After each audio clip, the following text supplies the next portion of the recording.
it time? It is time for us to do what we have been doing, and that time is every day. We'll know in a very short period of time, but it looks like it could be something that will be not good. Believe me, not good. I see issue with that. And again, hey. You're not going to be able to insult your way to the presidency. That's not going to happen. I don't know who created Pokemon Go, but I'm trying to figure out how we get them to have Pokemon go to the polls.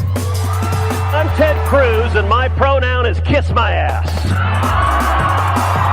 So when you think about it, there is great significance to the passage of time in terms of what we need to do to lay these wires, what we need to do to create these jobs.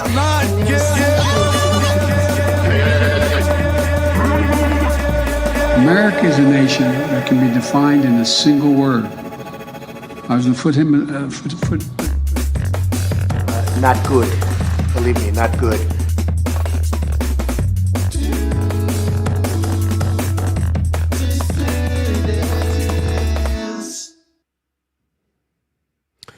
Hello, dissidents. Welcome one and all to a Sunday evening edition of the Do Dissidents podcast. The Keaton Weiss here. I don't know where Russell is. Russell disappeared. Must be making his coffee. Did he leave you guys stranded at the Washington Arch last night? No, he didn't. He was on time.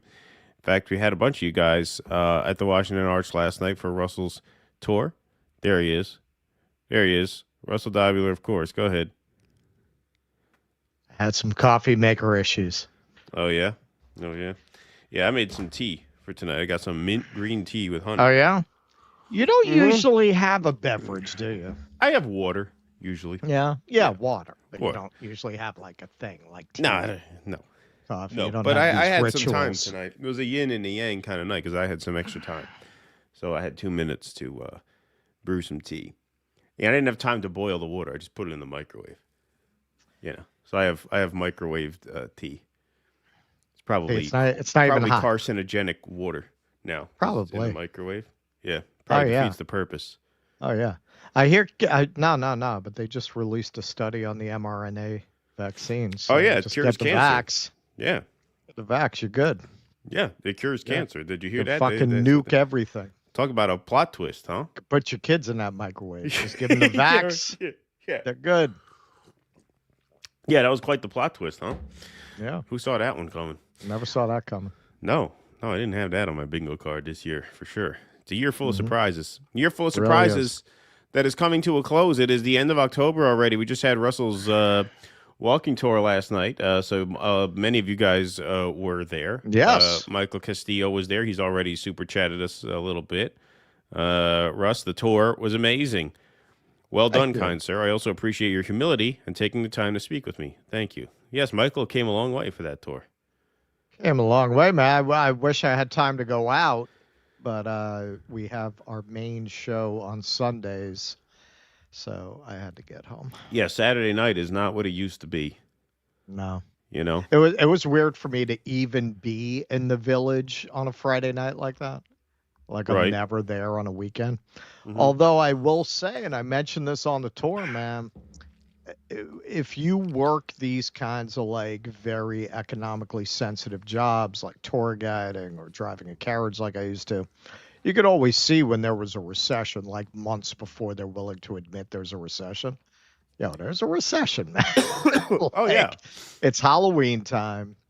There were really no tours out doing the ghost tour thing, and when we finally did get to the epicenter, tours, but they had like 7 people on them. Right. They didn't have what they should have been like 30 people. We used to march those bastards around like cattle through the Village every year at the ghost tour. Everybody be rotating by the House of Death. Oh yeah, we would rotate when we had tours for ghost tours for the company I worked for, like week before Halloween. This was like 10, 12 years ago. We would book like 150 people a night to split it into like 4 different groups and just do different routes. Yeah. Nothing like that. It's not even a lot of people out, really. Yeah, no, it seems pretty quiet. Everything seems pretty quiet, which is indication of tough times. And speaking of tough times, our first segment has to do with more tariffs.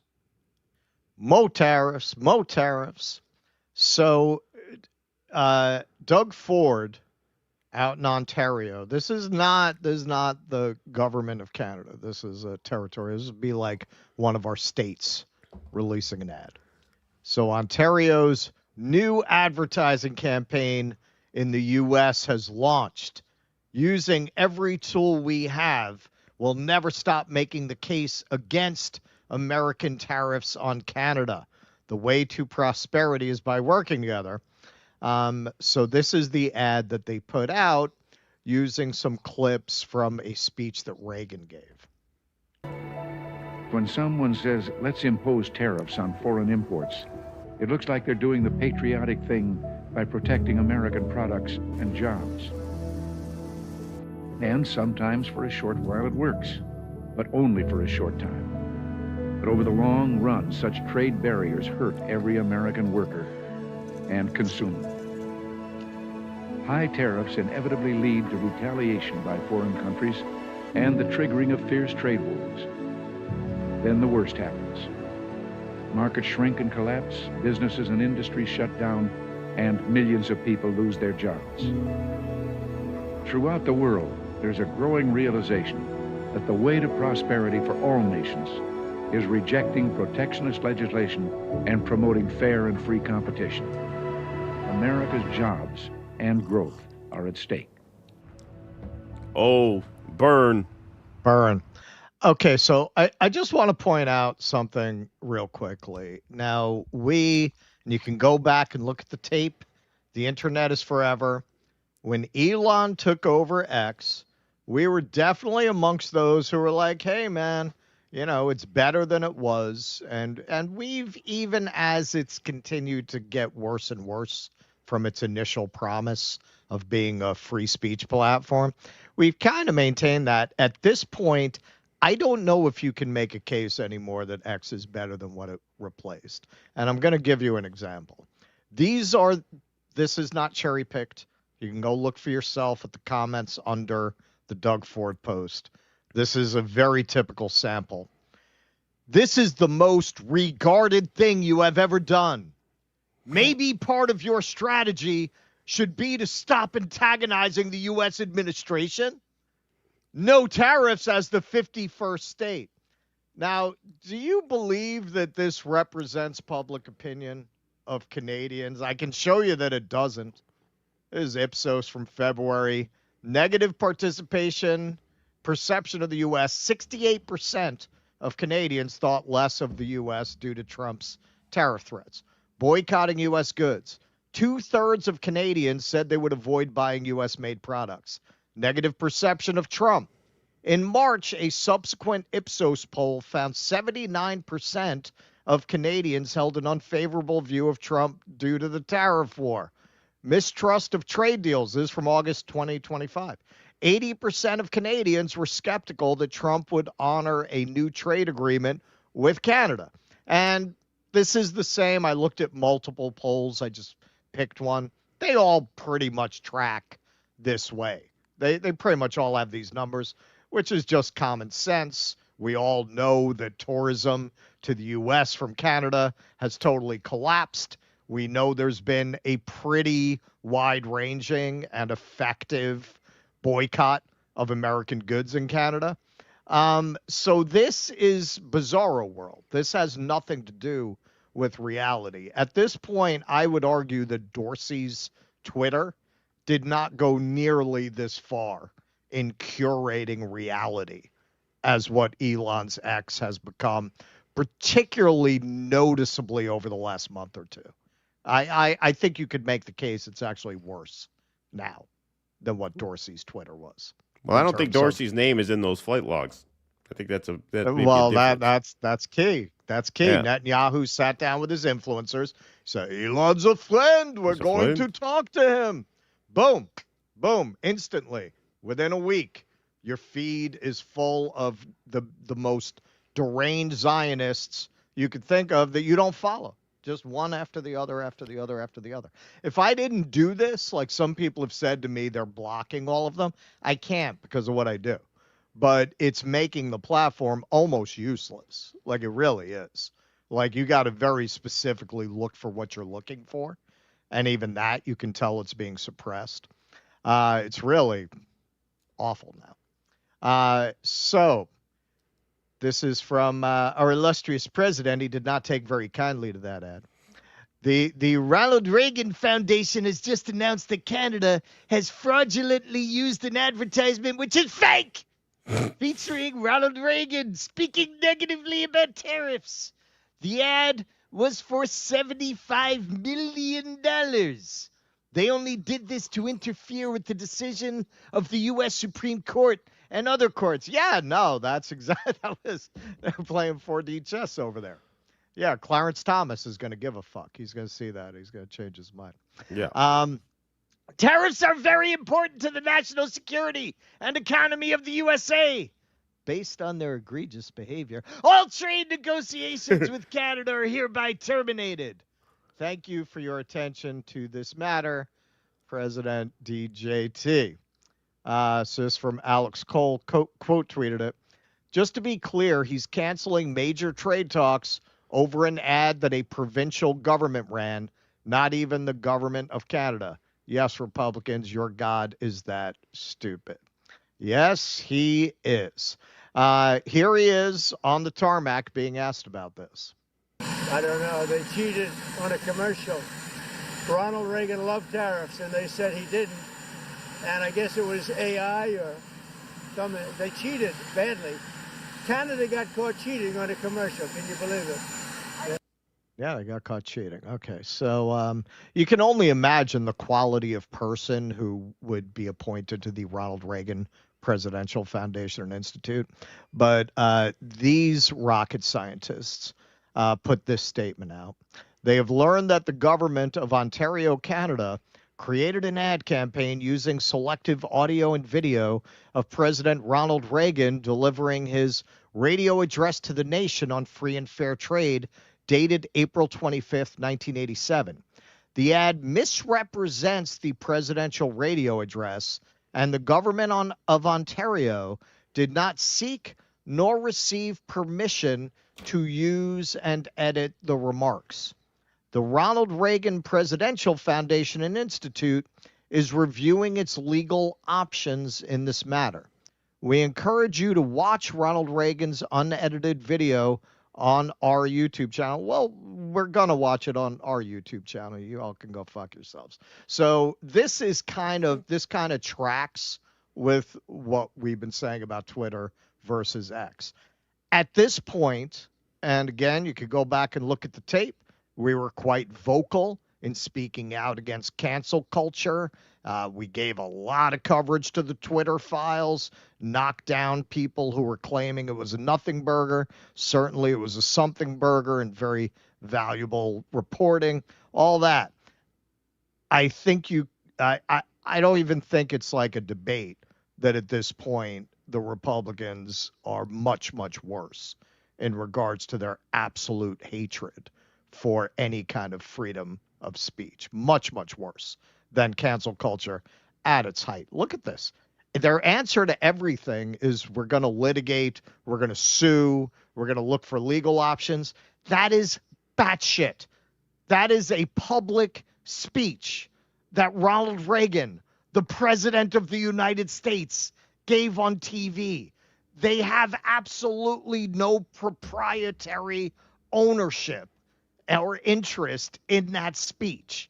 To claim they should have been asked for permission about how the speech would be presented, that I would argue at this point, in combination with everything else, with Trump suing every outlet, including the Wall Street Journal, that prints something about his relationship with the world's most famous sex trafficker and his weird birthday letter to him, they're worse at this point. Like all of this stuff that was premised on being better, they actually very quickly wound up being much worse than what they replaced. So moving on. So this is part of a follow-up tweet he did. He got very upset that they broadcast the ad during the World Series. Ronald Reagan loved tariffs for purposes of national security and the economy, but Canada said he didn't. Their advertisement was to be taken down immediately, but they let it run last night during the World Series, knowing that it was a fraud. Because of their serious misrepresentation of the facts and hostile act, I am increasing the tariff on Canada by 10% over and above what they are paying now. Thanks you for your attention to this matter. Okay, so this got community noted. This is actually a community note on Trump's tarmac video. Ronald Reagan's statements praising free trade, as reported in a commercial broadcast in Ontario, are not generated by artificial intelligence, as can be easily verified from the audio transcript provided by a reliable source, and that's from the Reagan Library. People who say they're going to sue. Okay, so here's Reagan, man. There's a very famous Reagan speech, and you know what? This was a very typical Republican view for a very long time. They were free traders. Like that was front and center to Republican ideology in Reagan's era. There's nothing shocking or controversial about this speech at the time that he made it. The world, there's a growing realization that the way to prosperity for all nations is rejecting protectionist legislation and promoting fair and free competition. Now, there are sound historical reasons for this. For those of us who lived through the Great Depression, the memory of the suffering it caused is deep and searing. And today, many economic analysts and historians argue that high tariff legislation passed back in that period, called the Smoot-Hawley Tariff, greatly deepened the Depression and prevented economic recovery. You see, at first, when someone says, let's impose tariffs on foreign imports, it looks like they're doing the patriotic thing by protecting American products and jobs. And sometimes for a short while it works, but only for a short time. What eventually occurs is, first, homegrown industries start relying on government protection in the form of high tariffs. They stop competing and stop making the innovative management and technological changes they need to succeed in world markets. And then, while all this is going on, something even worse occurs. High tariffs inevitably lead to retaliation by foreign countries and the triggering of fierce trade wars. The result is more and more tariffs, higher and higher trade barriers, and less competition. So soon, because of the prices made artificially high by tariffs that subsidize inefficiency and poor management, people stop buying. Then the worst happens. Markets shrink and collapse, businesses and industries shut down, and millions of people lose their jobs. The memory of all this occurring back in the 30s made me determined when I came to Washington to spare the American people the protectionist legislation that destroys prosperity. Now, it hasn't always been easy. There are those in the Congress, just as there were back in the 30s, who want to go for the quick political advantage, who risk America's prosperity for the sake of a short-term appeal to some special interest group, who forget that more than 5 million American jobs are directly tied to the foreign export business, and additional millions are tied to imports. Well, I've never forgotten those jobs, and on trade issues, by and large, we've done well. Oh, he loved tariffs. Yeah. Loved tariffs. Oh, that's totally out of context, that ad. It was AI. Completely misrepresented him. It must have been AI or something. I'll tell you, if it were AI, they got to make an actual Reagan AI anti-Trump ad now, where they have voice of Reagan. I met Donald Trump a couple of times in New York, and he always seemed kind of fruity to me. I thought to myself, I said to Nancy, I said, if this guy ever runs for president, any man who votes for him must be at least a little homo. What do you think, Nancy? You vote for him, they're going to take away your man card. Yeah. And then him and that Slavic whore he runs around with, they wanted to swing or something. I didn't understand what he meant. I didn't see any playground nearby. He says he gets a lot of tail, but he seems kind of flamboyant to me. What do you think? You see, it's what we used to call light in the loafers back in my day. He seems a little light in the loafers. Little bit. That's a Reagan recording from 1983 on Donald Trump. That was his opinion of Donald Trump. That was a radio address. Yeah, that was a radio address. That was a radio address. That was the B-side of the American Medical Association anti-universal healthcare album that he did. If you turn the record over and you spin it, that's what's on there. B-side, but talking about how he suspects Donald Trump is gay. So how are our friends to the north reacting to this? Predictably, Carney warns of trade shift after Trump's Canada tariff hike. Canadian Prime Minister Mark Carney warned Sunday that trade flows are likely to shift away from the United States for a period of time following President Donald Trump's decision to impose a new 10% tariff on Canadian goods, saying the hike will make it more expensive to trade with the United States. Carney's comments were his first public reaction since Trump announced the tariff increase on Saturday, escalating tensions between two of the world's largest trading partners. The announcement means that the general tariff on Canada is now up to 45%, but it is not yet certain when the increase will go into effect. Speaking at the ASEAN Business and Investment Forum in Kuala Lumpur, Malaysia, Carney said the Trump administration's focus on protectionism and its reluctance to prioritize low-carbon economic growth risk undermining American competitiveness. This is, for anyone who doesn't know, this is a conference of Southeast Asian countries. Carney said there is an understanding that moving towards lower carbon energy, lower carbon manufacturing, lower carbon services, etc., will be a driver of competitiveness. He added that is not the priority of the President of the United States. At least it's not the administration's priority in the United States. Carney also said that Canada will increasingly look to strengthen ties elsewhere as tariffs and diverging climate policies reshape global supply chains. He has separately said that while Canada, quote, can't control the trade policy of the United States, unquote, it can control whether it chooses to develop, quote, new partnerships and opportunities, including with the economic giants of Asia. The country's relationship with Vietnam is one which Carney emphasized on Sunday as important, saying he hopes to expand the partnership and, quote, collaborate more on trade, clean energy, and defense to the benefit of both of our nations. So there he is. He tweeted this out at the ASEAN Summit to accelerate progress on the Canada-Asian Free Trade Agreement and unlock new markets for Canada. Southeast Asia is a $5 trillion economy. New partnerships here represent opportunities for our workers and businesses, and we're here to seize them. He met with the Prime Minister of Vietnam, as well as the leaders of the Philippines. He met with the head of Laos. Yeah, man, this is, as with most of the Trump administration trade policies, it is just a classic example of shooting yourself in the dick. Like these policies are literally destroying the economic position of the country in ways that a subsequent president is not going to be able to fix. Because once these countries adjust and adapt and shift their supply chains, prime example is now China's getting its soybeans elsewhere. Why would they come back to the United States? Even if we put in a president that they find more stable, they're never going to trust us not to put another one like this in again.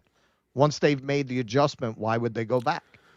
Yeah. So let's just finish up. So here's a little bit of Carney at the conference being asked about this.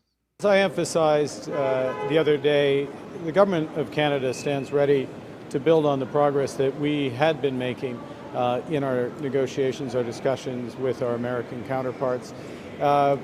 And we have a consistent focus in those discussions on doing the best deal for Canadian workers and their families. It is the sole responsibility of the government of Canada to have those discussions with the United States, and it's the best way forward. And as I say, we stand ready. Now, we are capable of doing more than one thing at one time. you'll be seeing within the course of the next 2 weeks an ambitious budget which makes generational investments in Canada. And we are in the process of diversifying our trade relationships, the focus of our meetings here in Asia. And those are tangible. We have an intention to more than double our exports away from the United States over the course of the next decade. That's more than $300 billion. We agreed already today with the president of ASEAN, Dr. Ibrahim, and next year's president of ASEAN, the president of the Philippines, President Marcos, the intention to conclude the ASEAN-Canada Free Trade Agreement by next year. In addition, we announced that we will be initiating free trade talks with the Philippines with a similar deadline. So accelerated free trade talks with the Philippines, Canada, the Philippines, and of course, in recent weeks, we just concluded the free trade agreement between Canada and Indonesia. So building at home, diversifying our trade relationships abroad, and being ready to work with the United States government as and when the time comes. Okay. So how do you think that is going to benefit the United States? How is it going to create American jobs for the rest of the world? And Canada is far from the only one doing this right now. They are trying to deal with a mad empire. That is how I would read the moves that the rest of the world are taking right now. They're trying to disentangle their affairs from the United States without doing anything so drastic that it invites one of Trump's irrational meltdowns, because you still have enormous economic and military power concentrated here in the hands of an insane government and a not reliable people as trade partners. Now, this is not to say we had a great trade policy before. No, of course not. But that related to the fact that corporations wrote our trade deals under both Republicans and Democrats. This is not a Republican thing. But instead of focusing on the labor element, they're focusing on just trying to punish countries that are doing trade with us to what? Make them build factories in this hellhole? They're not going to do that. They're not going to do that. The most autocratic regimes, well, places like Qatar, you could probably get to come work with this demoralized, half-educated workforce. They like that shit. You're not going to get these more advanced countries regarding their education levels, their technology, their industries, and their traditions. They're not going to want to put their workers in this shithole. They're not going to want to do that. So what are they doing? They're finding ways to develop trade relationships that they had not been motivated to focus on. Now you've made Canada very motivated to develop these deals with Asia. And listen, this is reality, and I don't think you can stop it at this point. If ever you could have. Certainly you can't now. The center of gravity is going to move to Asia pretty quickly. Like, it's been moving slowly, but it's going to be like what Hemingway said about bankruptcy. Slowly at first, and then all at once. There is going to come a tipping point where it's just going to be very clear that the center of energy on Earth is in Asia. And what the Trump administration is doing, you could not do more to accelerate that process than the policies they're enacting. Well, what did they think was going to happen? Did they think, well, we're going to slap a 10% extra tariff on because they were nasty enough to run this ad during the World Series, and that'll show them? What do they expect them to do? Put their tail between their legs? Oh, we're sorry, Mr. Trump. We'll pull the ad down. Please don't tariff us more. No. Like, these other countries, they're going to act in the best interest of their state and their society. And if that means getting out of a toxic relationship, then that is what they are going to do. The world is not big enough, but it's bigger than we here in the United States think it is, right? These countries do have options, right? They don't have to deal with us at any cost to them. And so, there's just such an arrogance about the way they dealt with this. And by the way, Canada is in the World Series. That's probably why they aired it during the World Series, because Canada has a team in the World Series. From what I read, they're going to continue to air it in the World Series. California versus Canada. After. Yeah. Yeah. Well, it's a tough World Series this year for MAGA. You got California versus Canada. No winners there. No winners. Houston didn't make it this year. Sorry. Yeah. Whoever wins, Canada loses. That's right. MAGA loses, right? MAGA loses. That's right. Michael Castillo. Yo, fellas, did you get my pictures I sent you? Also got a picture with Jose. I did. I saw that. Thank you for sending those. Appreciate that, Michael. Yeah, I was under the gun today. I'll throw those up on Tuesday. Yeah, we'll definitely post those. We got a picture with Amy. Amy came up. Amy came. Sammy was there. Yeah. Sammy was there. A lot of folks made it over. Michael Castillo says, I got to go inside St. Patrick's Old Cathedral, where Coppola filmed the baptism scene in The Godfather. Yep. Ah, yeah. Look, you did. I used to do a tour that included that. Oh, yeah. Yeah, well, I did, too. I did tours down there as well. The Little Italy area. $50 super sticker by Giljoy. Thank you very much for that. That's very kind of you. Appreciate that. Shout out to Jake, by the way, in the booth tonight. Everybody, round of applause for Jake. In the chat, we're at 2,427 in the YouTube chat. And we're at 821 over there on Rumble. Smash that like button. We're at 510 over in the YouTube side of things. Thanks very much, everybody, for being here. Let's check out our Rumble rants over here. Goo81 says the boycott app that I have on my phone to scan products that supports Israel now started their own VPN as an alternative to Zio VPNs. All right, cool. That's good. It's good to know. Killer Hitton says, hey, dirtbags, I was Decoupage. Yeah, my Moloch statuette. I don't even know what that means. I know the word. When I remembered that it's time for the show, so you better make this a good one. Sorry about the dirtbags thing. Thank you. Professor Brown note, us peasants should thank the Lord. We will get to see the beautiful people dancing in Dick's Sporting Goods, Hawk Tua, Golden Ball, Ziocuck, Crypto, Gaylord Center Ballroom. Yes, exactly. They should call it that. That'd be a great name. Through the whole show. I'm going to turn this down. All right. Abiding says people on social media commenting on the delayed EBT is not only callous, but a case study in establishment. Stockholm. Thank you, Abiding. Everything's a scam. Everything's a lie. Everything's hypocrisy, and so I don't comply. Happy Sunday in the Fantatocracy, gents. Thank you, Vianticus. Appreciate that. People are going more to churches and whatnot. That's a sign of people being economically squeezed. Could be, Vianticus. Thank you for that. All right.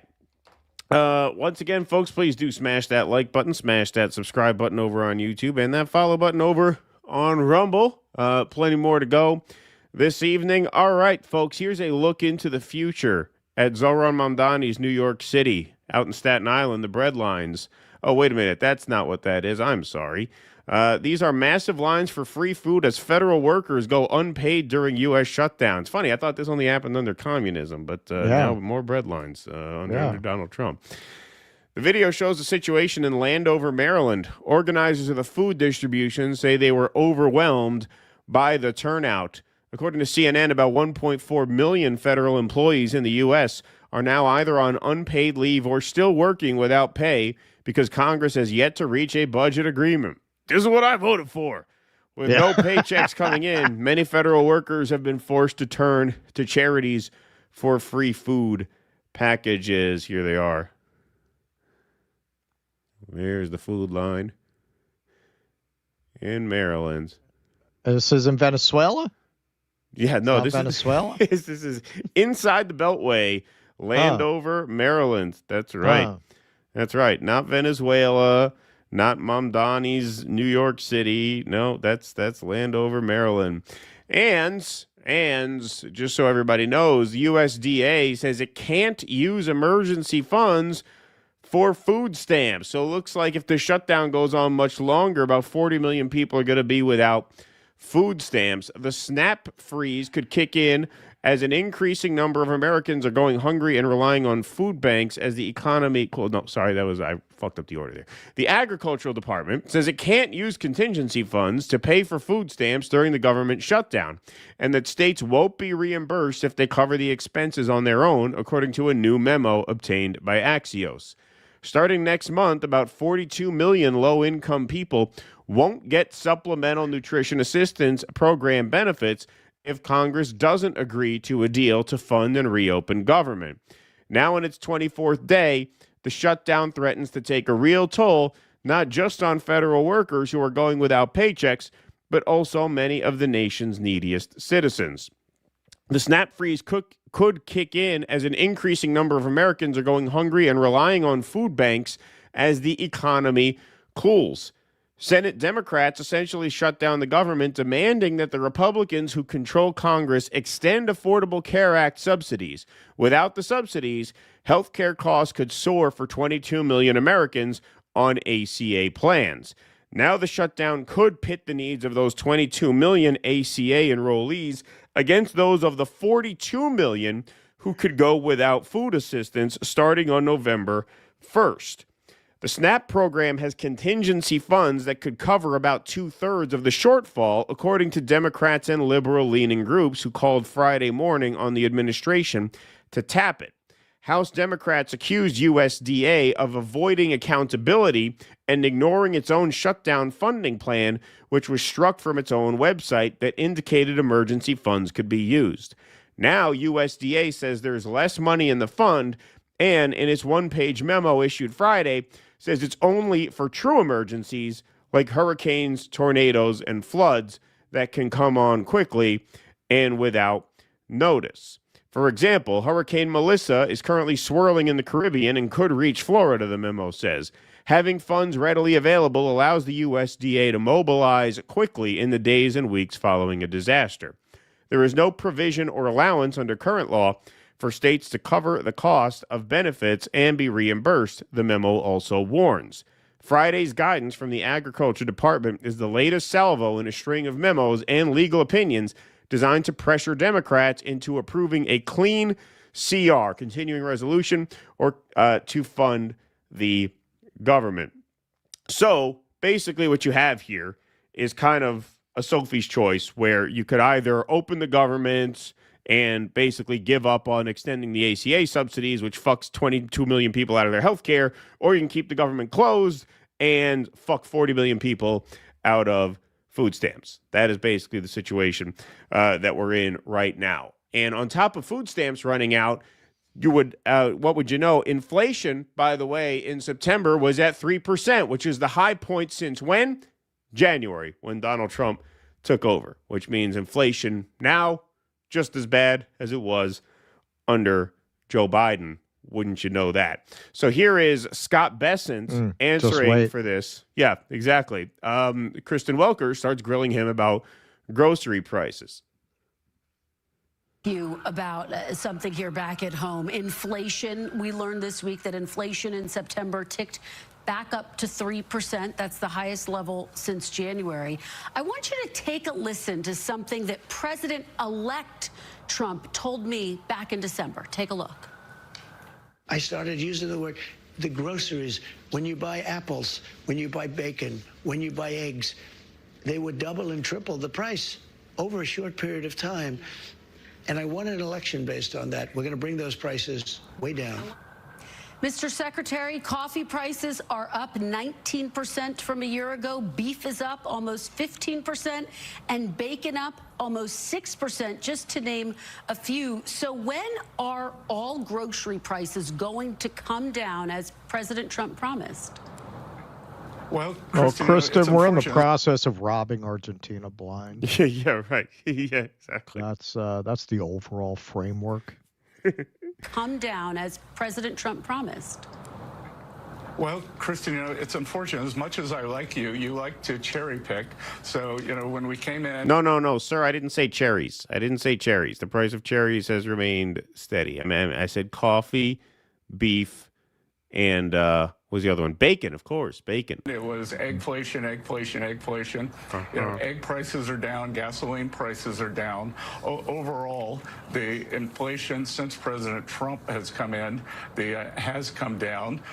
We inherited this terrible affordability crisis. It's not true now. 3% is what it was in January. That's not true at this point. At this point, you have caught up. It is now what it was under Joe Biden. From the Biden administration, the first thing we had to do was get it under control.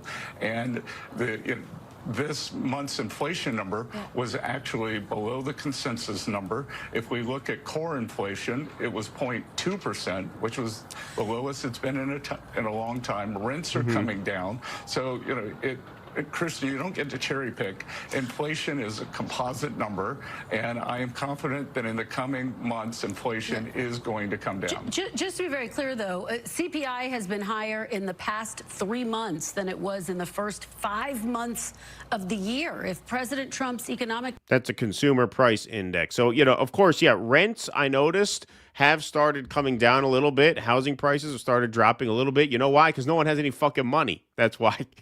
That's why. Well, that's what happened in Argentina. Too expensive. Right. Yeah. They made everyone so broke they can't buy anything. Right. Yeah, exactly. But like consumer goods, what she's talking about, and definitely food is more expensive than it's ever been. Because those are things people have to buy. They have to buy, and they buy them regularly. See, if they're doing the same thing now that Biden's team tried to do, which is bullshit people about how much their groceries cost. You can't do that. People buy groceries at least once a week, if not 2 or 3 times a week. They know how much it costs. You're never going to successfully gaslight them into thinking that groceries are cheaper than they are. It's impossible. When Biden tried it, it didn't work. It's not going to work this time. That word groceries, I always hated it. It's a terrible word. Hated it. It was always a terrible disgusting word. Yeah. Policies are working. Why is inflation up? Why are those grocery prices that I just mentioned that he said were so critical, why are they up? Well, again, Kristen, you're cherry picking because inflation actually had a drop, the first drop in 4 years in March and April under President Trump. And I am confident that as we come into the coming numbers, that we will see a drop in inflation back towards the Fed's 2% target. Good luck with that. We expect to see that, do you? These claims are just not true. CNN fact checker Daniel Dale rips Trump for continually lying about grocery prices being way down. So here's some more. It shows that inflation is ticking up. So why is the president saying the opposite? Grocery prices are way down. Groceries are down. Now, as you know, groceries are down. We've gotten prices way down for groceries. For a deeper dive on this, let's turn to CNN's Daniel Dale. So, Daniel, what are the facts here? The fact is that these claims are just not true. It wasn't true when President Trump claimed earlier this year that grocery prices were down. It's not true now. And we know that because of the new Consumer Price Index report released this morning, which showed that from August to September, grocery prices increased again by 0.3%. That followed a 0.6% increase from July to August, which was the biggest jump in 3 years. They're also up 2.7% from last September, and about half of that increase, about 1.4% in total, has happened since January, the month President Trump returned to office. Now, if you so that says it all right there.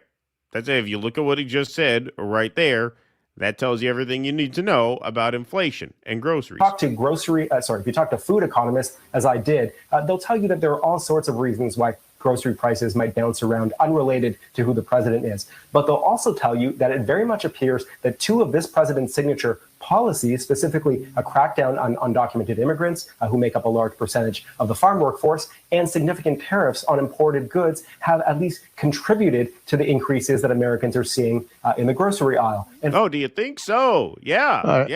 Hey, does it take Professor Schmuckface to tell you that? That seems like common sense, right? Yeah, Operation Middle-Aged Medicaid recipients in the fields didn't work out? Yeah, right, yeah. That contingency didn't come through the way you thought it would, did it? 40 fucking million people all eating, none of them paying for it. Absolute insanity, says oil field rando. Again, go to Elon's X for the best humanity has to offer. Yeah. You talk about a peasant-minded prick here. This guy, Raul de Parador. About 40% are children and 20% are seniors. I'm good with those. I'd cut off the rest. That's right. To prove what a man I am, to say, you know what, I would cut some people's benefits, just not the children who are 40% and the seniors who are 20. So altogether, that makes up 60%, which means by this guy's own logic, most of the people should be getting those benefits. What about the disabled? What about the recently unemployed? What about the recently laid off? What about veterans? This is most of the people together, who get these benefits. Exactly. Fall like when into you start, these categories. Right, of course. Like when you start adding these numbers together, how much could you actually cut and feel good about yourself unless you are, pick me, wannabe Alpha Raul del Parador. Right, so Wheelman for Hire says, unless they are in foster homes, the question arises, why am I feeding other people's kids? I can't just say, nah, the government has it and refuse to feed my kids without going to jail. Yes, that's because you can afford to feed your kids. Like, yeah, it is illegal to deliberately starve your children by choice. Yeah. Yes, that is in fact a crime. You can get in trouble for that. The reason people have food stamps is because they're not starving their kids on purpose. It's because they don't have enough money to buy the food. That's why they have the food stamps. 40% children, 20% seniors. That gets you to 60% right there. Plus you add all these other categories I was just rattling off, and you get a percentage of the population that, yes, is food insecure. It is an indictment that 40 million people in the world's richest country are food insecure. But that doesn't mean we should just like cut communism. it because we don't like to pay for them. Right. That sounds like some problem under communism. It's funny how that keeps happening here year after year. And don't forget, folks, as we are forced to make a Sophie's choice, do we open up the government and let the Republicans cut the healthcare subsidies, which throws 20 million people off of healthcare or makes it prohibitively expensive for 20 million people to the point where they probably take a chance without healthcare and then go into medical debt if and when they get sick? Or we can keep the government shut down to try and get the healthcare subsidies reenacted, but in the process end up throwing 40 million people off of food stamps. While we are grappling with this decision, the United States government is busting out Argentina to the tune of $40 billion. Bessent was asked about this because it's an important question, especially in this context of coming SNAP benefit cuts. Big issue. The Trump administration recently extended a $20 billion lifeline to Argentina that has gotten some bipartisan criticism, Mr. Secretary, including from Congresswoman Marjorie Taylor Greene of Georgia. I'll read you a little bit of what she wrote. She says, quote, Americans are getting decimated with high cost of living and skyrocketing insurance costs. Many of them have zero savings and some are maxing out credit cards to survive. Tell me how it's America first to bail out a foreign country with 20 or even 40 billion taxpayer dollars. How is this move America first, Mr. Secretary? Well, Kristen, it is America first because we are supporting a U.S. ally. Because I owe my buddy a solid. That's why it's America first. There will be no tax. All due respect to that illiterate trailer trash, Marjorie, whatever her name is. Taxpayer losses. This is a swap line. This is not a bailout. And it is from the Exchange Stabilization Fund, which Treasury, I control at Treasury. It is never registered a loss. It is not going to register a loss this time. We are supporting a U.S. ally in Latin America, and we want to set the tone in Latin America because look at what's going on in Venezuela. It is a failed narco state, and I'm a big fan of Marjorie Taylor Greene. I think she's a fantastic voice in Congress. But please let me finish. So we think it is much better to use American economic power up front to stabilize a friendly government and lead the way, because we've got many other governments. We've got many other governments in Latin America, Bolivia, Ecuador, Paraguay, who all want to follow. So I would rather extend a swap line than be shooting at the boats carrying drugs as we're having to coming out of Venezuela. Well, so just to translate that for everybody, what he's saying is if we don't bail them out, they're going to go socialist, and then we're going to have to violently overthrow them, and that's going to cost more money in the long run. See, letting South America do their thing and govern themselves in a way that meets the needs of their people without our interference, that's not an option. That's not an option. We either bail out Argentina now for $40 billion, or they have a socialist revolution, and then we have to go in and crush them militarily. So once again, folks, just to remind everybody what this Argentina bailout is really about, big investors await windfall from Trump's Argentina bailout. The United States finalized a $20 billion lifeline for Argentina that will benefit Treasury Secretary Scott Bessent's allies. Yes, major hedge funds, including those led by friends of Mr. Bessent, stand to benefit financially from an Argentina economic lifeline. Funds at investment firms include BlackRock, Fidelity, and PIMCO, more like Pinko, if the socialists have their way, am I right, are heavily invested in Argentina, as are investors such as Stanley Druckenmiller and Robert Citrone, both of whom worked with Mr. Bessent when he was an investor for George Soros. So once again, folks, as we are forced to choose between draconian healthcare cuts and draconian food stamp cuts, we just sent $40 billion to Argentina as a solid for the Treasury Secretary's friends and cronies. But they're going to tell you that we have to do that because they're a key ally, while at the same time forcing us to make this torturous decision about whether we throw 20 million people off their health care or 40 million people off of their food source. What a country. Yeah, you're ruled by criminals and gangsters. It's what Michael Corleone says in The Godfather. One man with a briefcase can steal more than 100 men with guns. Yep. These guys are gangsters, man. They're criminals. They have no morals. Their interest. This is why they have to lay such heavy propaganda on you.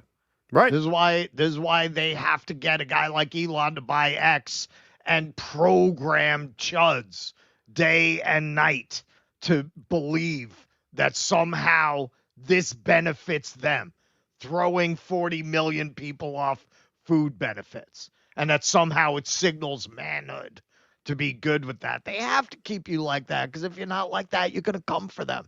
You're going to come for them. They know how full of rage and disappointment you are. They are terrified of the day that you figure out that they're responsible for your problems, man. They do. And I give the devil their due, man. They have done an amazing job of really just leveraging their economic capital, their cultural and social capital against the working class, to the point that they don't know if they're coming or going, man. They have just completely lobotomized workers. They have no concept of themselves as a class. The idea that the rebellious position, like the fighting the man position, would be to cheer on Malay and Elon with a chainsaw, that's like the fighting the man position. Wow. Like, you got that is a feat of propaganda worthy of any in the history of the world, worthy of Goebbels, worthy of any of the greatest programming of a population that you have ever seen. They have achieved a level of cult-like blindness among workers. And I don't just talk about Republicans. They have a very special spin on that. But yeah, man, I mean, it's just, that's what I'm talking about when I say peasant mind. Like, people are so broken. How do you not notice that you've been talking for years about George Soros? Yeah. Fucking Trump made his right-hand man his Treasury Secretary. Yeah, and no. That's not an issue for you. That doesn't tell you anything about who's actually being this government is being run for, and it's not you. Someone tagged me in a video. I didn't know if they meant this as like a guy making a good point, or if they meant for me to watch it and be like, wow, what an idiot. But it was this guy in his car talking about, coming food stamp cuts. And he's like, do you realize that, so many of you couldn't survive at all if it weren't for the government supporting you, right? And he says, but people have to understand, Darwin's law, the law of evolution and survival of the fittest and all this. And, you can't rely on government support. And I'm thinking, okay, well, moron, people evolved to form societies and civilizations so that they can take care of each other. That's the point of a society and a civilization. So if you want to talk about evolution and survival of the fittest, the reason people survived as long as we have and advanced as much as we have is because we're social animals who actually form groups to pick each other up, right? To actually lift each other up as groups. That's called civilization. That's called society. Right? That's not indicative of a sort of like natural shortcoming of an individual. No, we are supposed to form groups and support each other. That's what this whole thing is supposed to be about. But, this is where the ideology of that rugged individualism can become destructive. I don't want to say toxic because that's kind of like a wussy woke word, but it can be destructive because you could become convinced that no, actually, it's not normal to lean on other people for this and that. When in fact it is totally normal. That's what society is. That's what a city is by definition. Right? That's what a community is. That's what we're supposed to do. Well, that's what it's supposed to be. And this idea, I think a lot of them have, is that concept is an invention of modern civilization. The archaeological record better suggests that the idea of rugged individualism is an invention of the modern state. Because if you dig up Neanderthal graves, Cro-Magnon graves, they find people who clearly were injured in ways that they couldn't hunt, who were there's no way they survived unless they were taken care of. They find dwarfs who were buried with full honors. That means the person was born with that and they were able to live a whole life with that community taking care of them. So this idea that this stuff, it's that's the underlying Darwinian suggestion. It didn't used to be like this. No, very much was this. It very much was this. The idea of everyone against everyone, that is an invention of the state. Because the state benefits from keeping the always greater number, by definition, of proletariats, of workers, of non-elites fighting each other. Exactly. That'd be a funny sketch. The welfare queen caveman, the guy who just sits in the cave, the able-bodied caveman who just sits around and refuses to go hunt. He demands that other people hunt for him. She drive Brontosaurus in cheetah coat. Exactly. That would be good. That's a good sketch idea. Putz the Mouse says, as always, I love you guys. Free Palestine. Thank you, Putz the Mouse. Appreciate that. Oh, Nose DD, man down. What does that mean? Thank you for that. Once again, the Super Ford Bros at it again. Mayor Ford's brother, Doug, is Ontario Premier. That's right. The Ford family. Royalty. Canadian royalty. Keg 79 says, I liked Buck Angel until an hour ago. Please watch his latest video. I say this as an anti-wokester. I just can't with that extreme Islamophobia BS. Oh, I'm sure he's getting on the Mamdani grip. Well, it must be tough. I mean, who cares about that issue anymore, right, of his? So appreciate his pushback on the excesses of trans issues, but he's dumb. Yeah, well, why do you think we haven't had him on? I have his phone number, man. Oh, you do? Man, I know what happened with him. I called him out on it when he first started coming out in that direction. And, I said what I had to say about it, and then I left it alone. I don't know why this has been coming. I got tagged in something about him this week, too. So he must be kicking it up to another level. Well, I haven't had anyone mention him to us lately. It's got to be the Mamdani thing. I mean, everybody's kicking that up. That's what our next segment is about. Yeah, it's got to be the Mamdani thing, I would imagine. Kenman says, U.S. and Canadian relations are completely destroyed. The only hope is that our ex-Prime Minister Trudeau is hooking up with Katy Perry. Should he have to pay tariffs? Yeah, I mean, if he's hooking up with Katy Perry, I don't see why not. Got to get something out of that. I shot thousands of pics at Occupy Wall Street, and my favorite sign was Ronald Reagan sucks balls. Pithy, accurate, perfect. There you go. My favorite sign from Occupy Wall Street is the one that went kind of viral. It's the guy who has the sign that says "shit is fucked up and bullshit." That was a good sign. I never saw that. He had a sign called "shit is fucked up and bullshit." Bonzo Beans says, "We shall overcome." Appreciate that, Bonzo Beans. Vito is here for $50. Vito says, "Uhuru. Love and peace to all my family of dissidents. Cancer sucks. You guys rock." I'm going to make him an offer he can't refuse. There you go, Vito. Thank you very much for that generous donation. Appreciate that. China Shell says there's enough money for that disgusting fucking ballroom, though. Yeah, exactly. You got people kicking it. Well, that's not taxpayer money. See, it's okay. See, this is the other peasant mind thing. Like, people are like, oh, well, that's not a waste of money because it's not government money. Okay, so then why can't these oligarchs kick in some money for these food stamps then? Right. Now Jeff Bezos, because Amazon donated money, is defending it. Right. Exactly. Big club, and you ain't in it. That's right. That's right. All right. We're going to move right on along. Election days right around the corner. A week from Tuesday, we'll be live at night with election results on election night, everybody. Just so you know. And while we're stopped, actually, I should announce this. So this Tuesday is going to be post-game day. So this Tuesday, we're going to do most of the show for everybody, but then the last few segments will be for members only, plus a Q&A. That's going to start at 1 p.m. Eastern. I think we're going to move Tuesdays to 1 p.m., and that's going to work a little bit better with Russ's schedule when he's overseas. And it'll work a little bit better with my schedule here because they've been doing this landscaping out here, and it starts right at 2 o'clock. So this will get us an hour more peace and quiet over here if we started at 1. So I think we're going to start doing that as a permanent switch, at least until Russ is back from his trip. So, yeah, 1 o'clock this Tuesday with a patron post-game Q&A at the end. All right. I have seen a lot of messed up things in my life. I'm sure a lot of you have too. I was thinking about this today when I was doing the segment.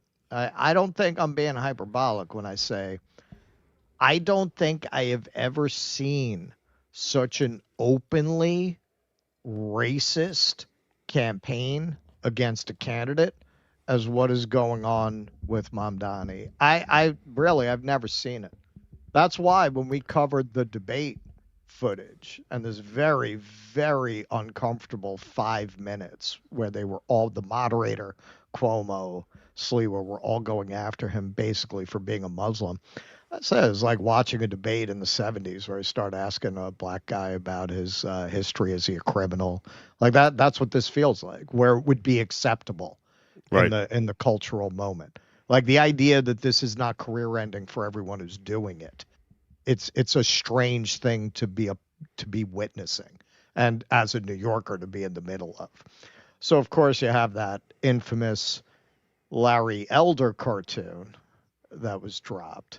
And here are a few highlights from that debate, which is just remarkable that they all felt comfortable saying things like this.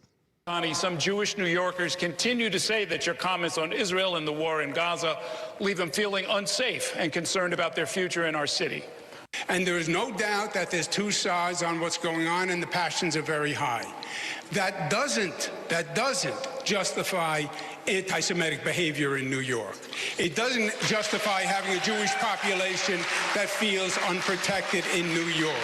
It doesn't justify leaders who stoke the flames of hatred against Jewish people, which is what Zoran does, in my opinion. Let me speak on behalf of my two sons. When they've heard some of the statements you've made, like in support of global jihad, and I hear some people out there saying the Jews, their time is due, which means the same thing. They're frightened, they're scared. They view you as the arsonist who fanned the flames of anti-Semitism. They cannot suddenly accept the fact that you're coming in like a firefighter and you're going to put out these flames. You've got a lot of explaining to do, a lot of apologizing to do. I mean, just fuck wow. You suck. Seriously. Truer words never spoken. It's got a lot of apologizing and explaining to do. For what? For what? This guy's agreeing to keep on maniac Jessica Tisch, who thought the college campus protests were horrible and disgraceful as police commissioner. So what? What does he have to apologize for? This is the most racist shit I have ever seen in a political campaign that was this widely distributed with so little pushback from mainstream, where the media is joining in on it and indulging it. That's what makes it so unique. Well, because they tried everything else. I remember the Jesse Helms ads, but, Jesse Helms got tremendous pushback for that. Like, this is just being accepted as normal. Like, forget about 70s, man. Like, you have to go back to, like, a black candidate running in the 50s. Like, that is what this feels like. Like, watching Mamdani on stage. Look, we have our issues with Mamdani, but that's not what this segment is about. Watching, you could see how they're really just trying to take away his dignity. And he's really trying to hold it together on that stage, man. And on a human level, I had a lot of compassion for him, watching him in that moment, trying to run for office, man. Guys is trying to run for office like anybody else. And they're really just making his identity the issue because, as you say, they tried everything else. So that's it. Masks come off. And I will also make a point here. I used to make this point on my Harlem tours. Northerners like to pretend that racism is a Southern phenomenon. And that's bullshit. We got plenty of racism up here. It's coded differently. It's directed at different people. It's more nuanced and subtle. It's not usually Klansmen riding down the street. So it's a little easier to pretend it's not there or to deny that it's there. But if this campaign does not demonstrate the level of simmering racism that exists in New York State, in my lifetime, I've never seen a campaign down south that was this racist. Ever. I've never seen anything like the campaign they're running against Mamdani. And that's saying something because I've seen some shit. So here's Adams. Here's Adams endorsing Cuomo and basically, connecting Mamdani to Islamic terrorism, which is kind of the line now. Not going backwards, folks. And so this was a grueling time. And yes, am I angry that I'm not the one taking down Zoran, the socialist and the communist? You're darn right I am. But you know what? The city means more to me than anything. And it is time for us as a family to come together. New York can't be Europe, folks. I don't know what is wrong with people. You see what's playing out in other countries because of Islamic extremism. Not Muslims. Let's not mix this up. Oh, no. Those Islamic extremisms that are burning churches in Nigeria, that are destroying communities in Germany, that have taken over the logical thinkings. And that's what I'm fighting for. I'm fighting for the family of New York. That's why I'm here today, to endorse Andrew Cuomo, to be part of this fight. And I'm going to give it my all these next few days.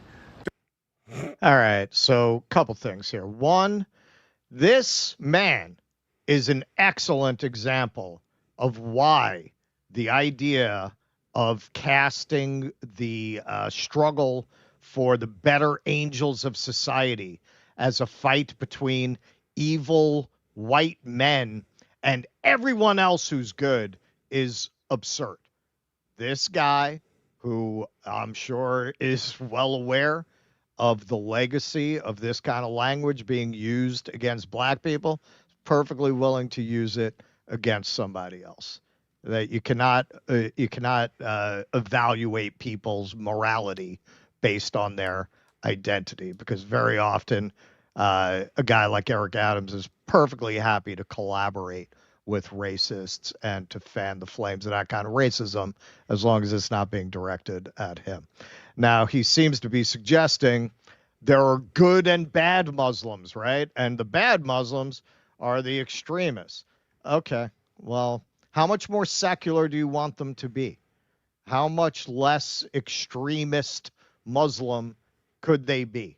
His wife there sporting the hip boots at her wedding, wearing a very hip wedding dress. How much more secular could they be? How much further away from what he's describing, which, by the way, you notice he doesn't mention one thing about Muslims and their conduct in New York City, the Muslim population in New York City. He's talking about Nigeria. What the fuck does that have to do with New York? The idea of connecting this rather upscale, hip New York Muslim couple to people who are waging jihad in the middle of Africa, just absolutely insane. Like, if you're saying not all Muslims, then why would these Muslims not fit into the category of not all Muslims? What is it about them? If it's not just about being Muslim, then why would they not be acceptable? Why would they be unacceptable on those grounds? If these are not acceptable Muslims, then no Muslims are acceptable, right? Well, of course. I mean, Mamdani is an extreme social liberal. I mean, they want to make New York City a sanctuary city. Queen. Yeah, they want to make New York City basically a sanctuary city for trans youth. I mean, they are extremely socially liberal, and that's why, if you notice, they haven't said a word about that in this whole campaign. You know, Megyn Kelly, that piece of garbage, that lying lout piece of garbage, Megyn Kelly, who just came out and endorsed Andrew Cuomo. Big culture warrior that she is. She's all about the COVID skepticism until it comes time to protect her money from the socialist who wants to tax rich people to give free buses. Now all of a sudden, well, hey, look, we got to pick the lesser of two evils. But Megyn Kelly, who's big into the, anti-trans stuff, you think there's got to be at least half a dozen blockbuster videos she could have put out about Mamdani's trans radicalism. But you notice she won't do that. She won't do that. And the reason she won't do that is because the closing pitch of the campaign against him is he's a Muslim terrorist. He's a Muslim. Right? That doesn't Which means fit. He's got to be an extreme right-wing reactionary jihadist radical. Right. So he can't be both a radical Islamist and a trans activist. That doesn't mix. So she had to forego one grift in order to drive home the other. And that is the predicament that they found themselves in this whole campaign, which is why they could never really solve Mamdani. They could never really figure him out. They could never really find an attack against him that worked. Even my audience is not that stupid, so I think I should stay off of that. Right. So here's Michael Rappaport going after his wife.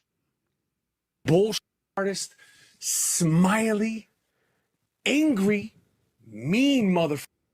I think behind every great terrorist-loving man is an even greater, even stronger terrorist-loving woman. Dixane Zora Mamdani's wife. She's nasty too.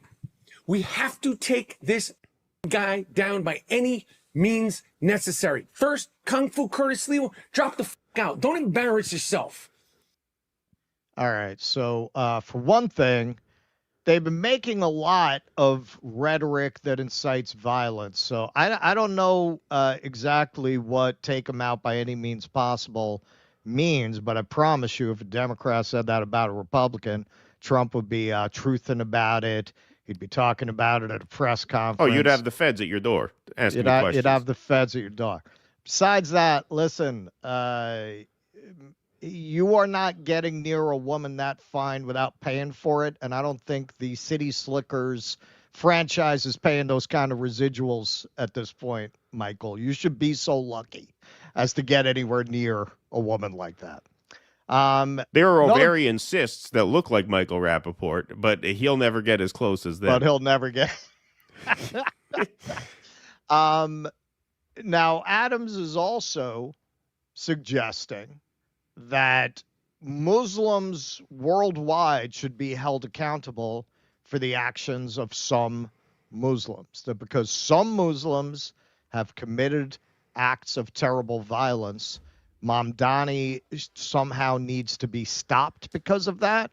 Well, I guess we got to go get Schumer. Go get him out of office. Is he accountable for this? Witnessing two children being pushed into the mass grave by Israeli soldiers with a bulldozer, and then their cries being muffled by the dirt that was poured upon them while they were being buried alive. And then when the bodies were excavated, the red and green shirts of these kids, whose hands were tied behind their backs, were found. That type of monstrousness, that level of heinous behavior can only happen if your hatred is formulated by design from your birth. All right, so that's Jewish Dr. Mark Perlmutter. So do we need to get rid of Chuck Schumer? I mean, politically? Do we? I don't want to fall into that trap. Not by any means necessary politically, right? Yeah. Do we don't want to be Rappaport. Yeah, exactly. Do we need to get him out? I'm not Rappaport. Do we need to get him out of office? Because according to Eric Adams' logic, everyone's responsible for the actions of every member of a group. That's pretty horrible, man. So we need Chuck Schumer out of office, right? How about that? How about that? That's just from yesterday. 9-year-old Palestinian boy stood at a distance. An Israeli soldier knelt and shot him dead. The soldiers later appeared to celebrate. So that's pretty horrible shit, man. That's pretty horrible shit. You see them sharing around these numbers of the number of Islamic attacks. If you put the attacks by Israelis on Muslims under the category of terrorism, as it should be, I promise you they far exceed the attacks worldwide of Muslims against others. But of course, they don't keep score that way. So Cuomo went on a radio program, and I'll read afterwards what this jerk-off says, because this is the full context that he thinks somehow exonerates what Cuomo said. You be the judge. Even morning, there's a crisis. And people's lives are at stake. God forbid another 9/11. Can you imagine Mamdani in the seat? Yeah, I could. He'd be cheering. Well, it's another problem. But can you imagine that? No. I mean, Listen. If Mamdani was in the seat on 9/11. Yeah. What would have happened in the seat? Oh, come on. Listen.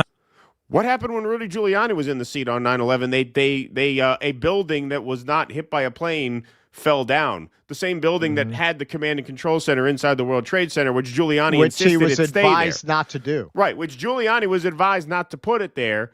He kept it there, and then that building, for some reason, we won't ask questions now, no time for that, fell down. That's what happened when Republican Rudy Giuliani was in the chair. Can you imagine what this guy's gonna do if he's in the chair? That's when your paisan there was in the chair. That's what happened. That's what happened. A third building fell that shouldn't have fell. That's what happened when he was in the chair. Yeah. Okay. So here, Henry Rosoff, I don't know who this guy is. He says, here's the audio in context. Cuomo talking about what he says is Mamdani's inexperience. Yeah. He also says when he says he'd be cheering for it, well, that's another thing. It doesn't matter that overall it was a discussion of experience. He signs off on that formulation. He goes with that as a joke. And, not a joke.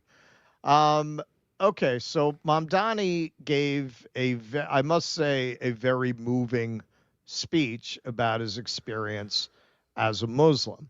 We're gonna play about 4 minutes of it. The speech, if you want to see the whole thing, is a little over 9 minutes. But this is the most relevant part.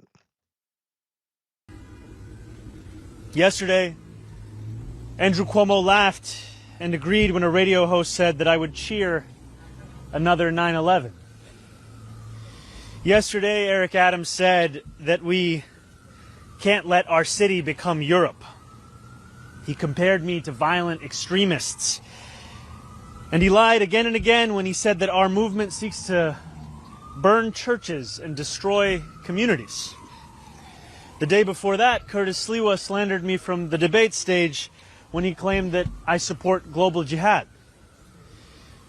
And every day, Super PAC ads imply that I am a terrorist or mock the way I eat. Push polls that ask New Yorkers questions like whether they support invented proposals to make halal food mandatory, or political cartoons that represent my candidacy as an airplane hurtling towards the World Trade Center. But I do not want to use this moment to speak to them any further. I want to use this moment to speak to the Muslims of New York City.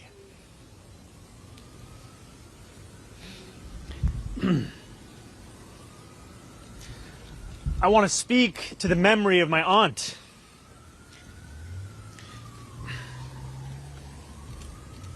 who stopped taking the subway after September 11th because she did not feel safe in her hijab.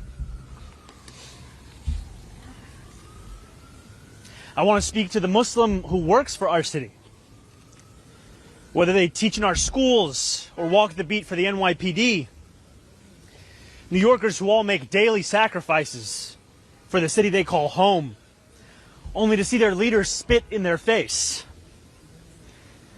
I want to speak to every child who grows up here, marked as the other, who is randomly selected in a way that never quite feels random, who feels that they carry a stain that can never be cleaned. Growing up in the shadow of 9/11, I have known what it means to live with an undercurrent of suspicion in this city. I will always remember the disdain that I faced, the way that my name could immediately become Muhammad, and how I could return to my city only to be asked in a double-mirrored room at the airport if I had any plan on attacking it. And since I was very young, I've also known that I was spared the worst of it. I was never pressured to be an informant, like a classmate of mine. I've never had the word terrorist spray painted on my garage as one of my staff had to endure. My mosque has never been set on fire. To be Muslim in New York is to expect indignity. But indignity does not make us distinct. There are many New Yorkers who face it. It is the tolerance of that indignity that does. Since I announced my candidacy for mayor 1 year ago yesterday, I have sought to be the candidate fighting for every single New Yorker, not simply the Muslim candidate. I've carried these indignities with me each moment of this race, doing so all the while as the first major Muslim candidate in the history of our city. I thought that if I could build a campaign of universality, I could define myself as the leader I aspire to be, one representing every New Yorker, no matter their skin color or religion, no matter where they were born. I thought that if I worked hard enough, it would allow me to be that leader. And I thought that if I behaved well enough, or bit my tongue enough in the face of racist, baseless attacks, all while returning back to my central message, it would allow me to be more than just my faith. I was wrong. No amount of redirection is ever enough. In doing this, I have told the wide-eyed young child in Jackson Heights or the first-time voter in Parkchester that they too should remain in the shadows. In many ways, I have become that same uncle who pulled me aside 6 years ago. No more. The dream of every Muslim is simply be treated the same as any other New Yorker. And yet for too long, we have been told to ask for less than that and to be satisfied with whatever little we receive. No more. For as long as we have lived, we have known that no matter what anyone says, there are still certain forms of hate that are acceptable in this city. Islamophobia is not seen as inexcusable. One can incite violence against our mosques and know that condemnation will never come. Elected officials in this city can sell T-shirts calling for my deportation without any fear of accountability. Yep. So the rest of it is worth watching. It's very moving, I gotta say, for a guy who reads very often as polished. He makes it look easy, but he's very political. Yeah, man. I mean, that's the most real I've seen that guy. I think that moment on the debate stage really made an impact on him. I think that was part of it.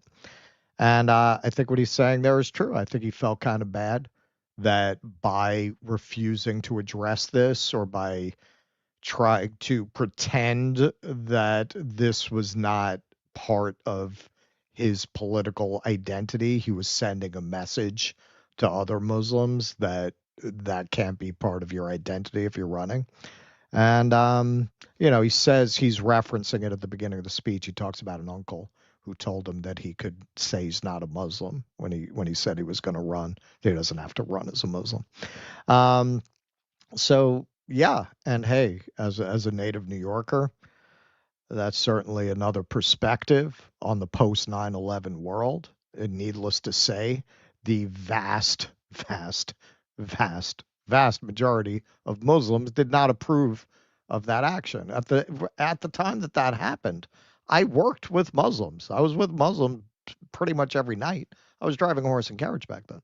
We used to talk about it at great length, and they would always say, well, it's forbidden to kill the innocent, so how could this be approved by Islam? That was the general view on it. And these guys did not have views I agreed with on everything. They felt that you shouldn't be able to insult religion, not just Islam, religion generally. I would always get into freedom of speech debates with them about that. But they certainly did not approve of 9/11. And yet, the entire Muslim community was treated like criminals. And that is a stigma that's never really gone away. So in that speech, he's not only addressing the way that he's been treated in this campaign, he's addressing a festering wound in New York City since 9/11. He's speaking for that entire community and what they've experienced. It's a pretty remarkable moment. Do you want to say anything before I go on? You're muted. Sorry. Yeah, no, I should just add, just for context and to correct the record on a couple things. 9/11 was an inside job, and Israelis were seen celebrating it. So yep. I would like to submit that for the record. I was going to ask you for some stuff on that, but I was like, this is already getting to be too much. Yeah. That's going to be a whole rabbit hole I'm going to go down. Yeah. 9/11 is an example of why you shouldn't elect people from the Skull and Bones secret Yale Society. Not an example of why you shouldn't elect Muslims. It's why you shouldn't elect secret society frat bros whose fathers were head of the CIA. That's a lesson to take from 9/11, I think. Yes. So Sid Rosenberg, the piece of shit who did the radio interview, tweets out after this. The actor Zohran Mamdani continuing to blame Andrew Cuomo for something he didn't say. You heard the audio that they were claiming was exonerating because of the context. That's exactly what he said. The guy said he'd be cheering it on, and he said, well, that's another thing. There's no misconstruing what he said. What a creep. And all the Democrat politicians supporting the terrorist while trying to destroy his competitor. And radio host Zohran Mamdani, you know my name. You brought me up before more than once. Oh, he's not helping you to promote your obscure show that I never fucking heard of until this came up. So he's really trying to juice this, as you can see. Look, I got to go downtown to get my visa to China. So I might swing by there. No guarantees, so don't go there on the assumption I'm going to be there. But I might if I'm downtown around that time, because that is going to be a hoot. He's going to go exploit the site of the death of 3,000 New Yorkers to boost his brand over there. But I just want to point out, man, I mean, look at that. Look at that. I mean, Mamdani's exactly right. Can you imagine saying these kinds of things about any other group? What if an Asian were running and you were like, yeah, look, the dry cleaner is running. Right. Like, that would be the end of you, man. Like that, and that would be a much more mild stereotype than something like this. Exactly. So Russell might be there tomorrow, or he might be at the Chinese embassy. So pick one. Pick play a game of Where's Russell. Take your choice. Make your bet and go to one of them and see if you see him. It'll be one of two places. You got a 50-50 chance. You got a 50-50 chance. What a life I lead. So, Fat Randy Fine here says, America was founded on Judeo-Christian principles. That is the bedrock of our culture. Mainstream Muslims want to replace it with Sharia. They must be stopped. Somebody should tell Fat Randy that if you want to find a country that is governed by religious law, he should go back to his beloved fucking Israel, because, daywalkers like my friend Keaton here would not be allowed to get married in Israel because they are governed in their marriage customs by the rabbinate. And the rabbinate only allows an ultra-Orthodox interpretation of what is a proper Jewish marriage. It means you got to be a full blood. So when you hear all this shit about, oh, they have gay marriage, no, they fucking don't. The secular state will recognize a gay marriage that's taken place offshore. Many Israelis actually go to Crete to get married because they don't fit the rabbinical guidelines. Sounds like fucking Sharia law. Sounds like they got Sharia law over there in the country you prefer to the one you supposedly represent.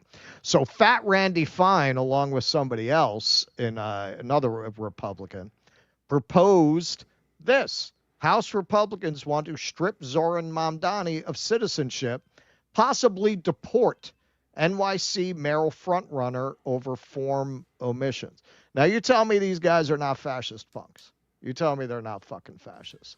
Here's Eric Doherty making the fascist case for deporting people he doesn't like. I fully support deporting Zoran Mamdani. I'm tired of pretending citizenship is a right for foreigners. He's not assimilated into our culture.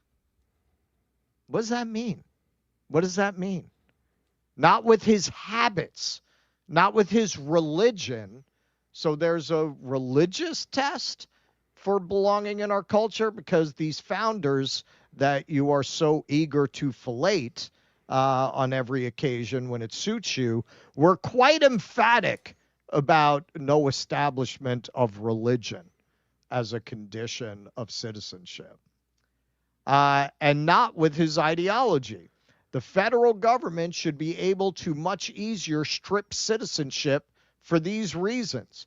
And I don't care if a single person views this as authoritarian. Oh, I'm sure you don't. I'm sure you don't. You know there's nobody who takes you seriously who's smart enough to sort through these kinds of issues.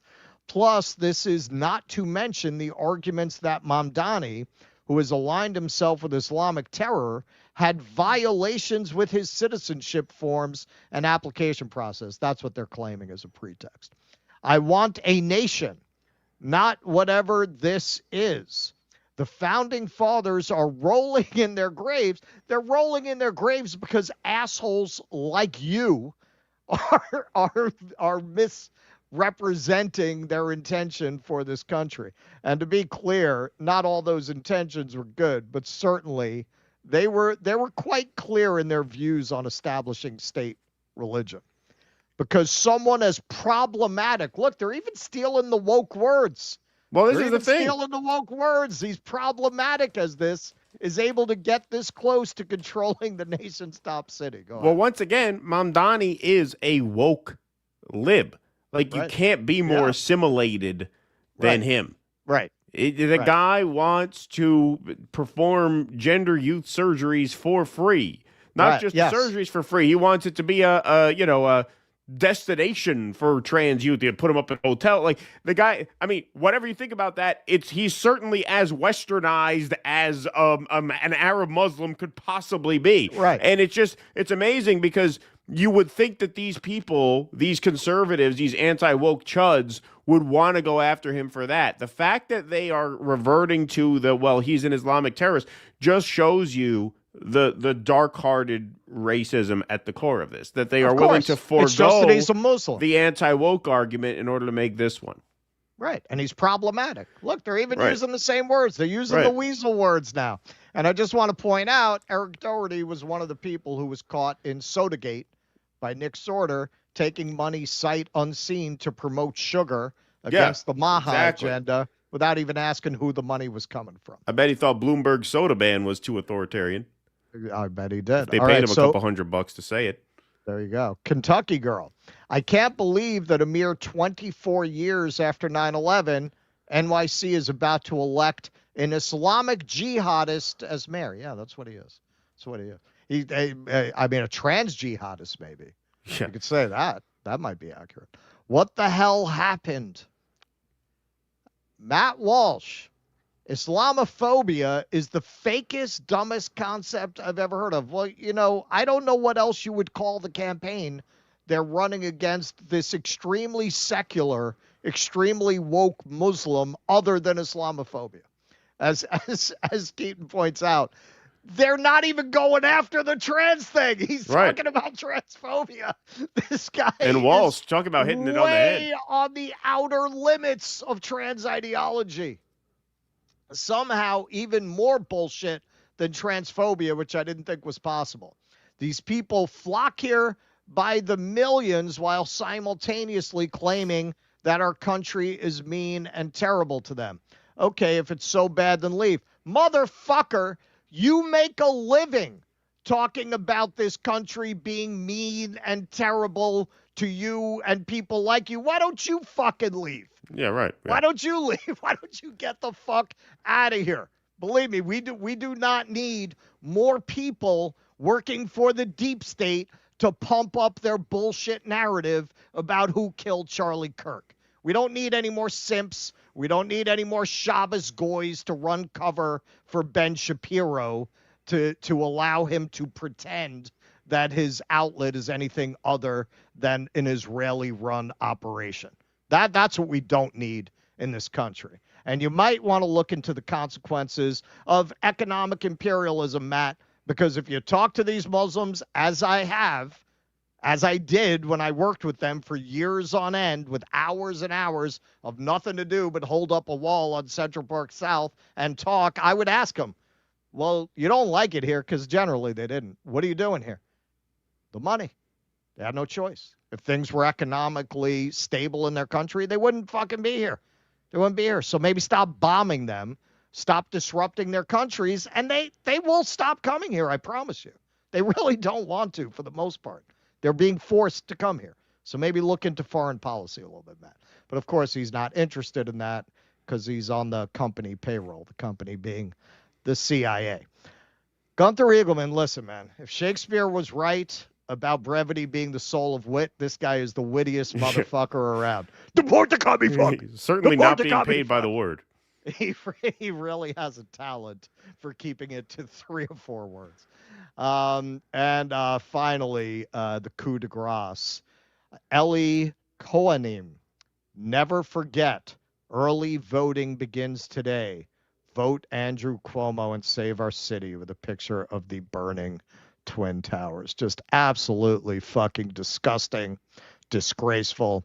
I've never seen a campaign this racist in my life. I think it will go down in the annals of American history as one of the ugliest, most racist campaigns ever. Like they show, you have to be a history geek to know about it now. But yeah, man, if you watch documentaries about when Al Smith ran for president, it's kind of forgotten now. Most people think JFK was the first Catholic to run for president on a major party ticket. It was actually Al Smith, and man, the Ku Klux Klan would show up at his speeches and burn crosses. That is how we're going to look at this campaign when they show this in the future. It is fucking disgraceful. Yeah, and wait till he wins. I mean, here's the thing, as much as, you can in good faith, question and critique his positions and certainly like his strategy. And we do. And we do. And I think that's totally fair and that's totally in bounds. However, I do have to say, though, that the fact that he is like willing to put himself through this must mean he's at least a little bit for real, right? Like, he can't be a total charlatan if he's willing to do this, because I have to tell you, and I hate to even talk like this, and obviously, God forbid, right? But these are some very dark-hearted, evil, maniacal freaks who have them in their, for now, figurative crosshairs. And we hope it stays figurative. And I'm superstitious in this way. I don't even like putting that into the world, but I worry about that. Like that's a legitimate fucking concern. Of course it is. Given how absolutely just deep-seated their hatred of him is. You're not talking about rational people here. You already had Michael Rappaport, that human rectal polyp, come out and say by any means necessary, you know, and not just him, but his wife, right? And so, like, you know, he's putting himself really in harm's way. And obviously, God forbid, we hope to God that nothing like that happens. But I do worry about that. And, you know, it's a sure he worries. fear, man. Yes, and I'm sure he worries about that too. And for that reason, I have to say he's got to be at least a little for real, right? Like, he can't just be a total fake if he's willing to put his body on the line in this way. Yeah. I don't think he is. Yeah. I think he's a politician. Yeah, I think he's a politician. Yeah, exactly. I do think he has good intentions. I don't think he's doing it for the money. He comes from money. You know, like I think he legitimately wants to do good. I think he's willing to make compromises that we would not want to see him make. At the same time, and I spoke to Shama about this, like, what do you do if you're in striking position of winning? Like, do you just say, fuck it, I'm going to stand on principle? I feel like that's kind of what he did here, because they pushed him to the point that it's like that beautiful monologue in V for Vendetta, where she says, that's the 1 inch of my soul you can't take. Like, that's and you know, we've seen this with Ilhan Omar, with Rashida Tlaib, where they've been willing to compromise. But on this point, man, it's just it's too much, man. It's too much of your soul to sell. Yes, it seems to be. P. Walker says, how can Trump now argue before SCOTUS that a Ronald Reagan ad is suddenly a national emergency? Yeah, exactly. Yeah, now he's going to have to make that point, right? You didn't understand. It was disgusting. It was dishonest. Canada should put U.S. military bases on the U.S. border, says Michael in Taiwan. Michael in Taiwan, Canada should put Chinese military bases on the U.S. border. There you go. Sasser78 says, update, I made contact with the Vega campaign treasurer to get advice on my potential run in Texas 21. You guys rock. Justice for Palestine. Well, that's awesome. That's awesome. So please do keep in touch about that. Absolutely. Congratulations. Jim Taleb, thanks for the super sticker. Appreciate that. Living from paycheck to paycheck is normal, so it should be called living. That's right, says Russell's Peasant Mind.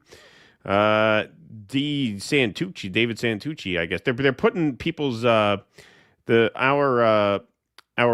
super chat reader is putting people's @ handles now instead of their like screen names. It must be something new. Unaliving the U.S. empire, says Mr. Santucci, it will be a huge benefit to humanity. Maybe Trump deserves the Nobel Prize after all. Yep. Dark Matter Zombies, thanks for the $100. Very kind of you. Thank you for that. Let's have a cowbell for Dark Matter Zombies. Make 2026 $17.89 again. Let the food trucks in. Free Palestine. It's Landrew. Oh, it's Landrew. Okay, got it. Landrew. Yeah, see, it's showing your not your name, but your handle.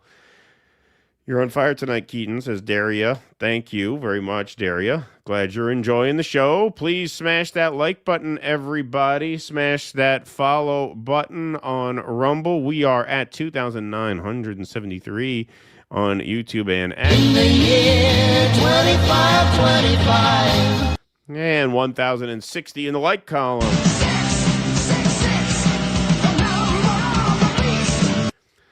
There you go. I got the shirt. It's like double word score.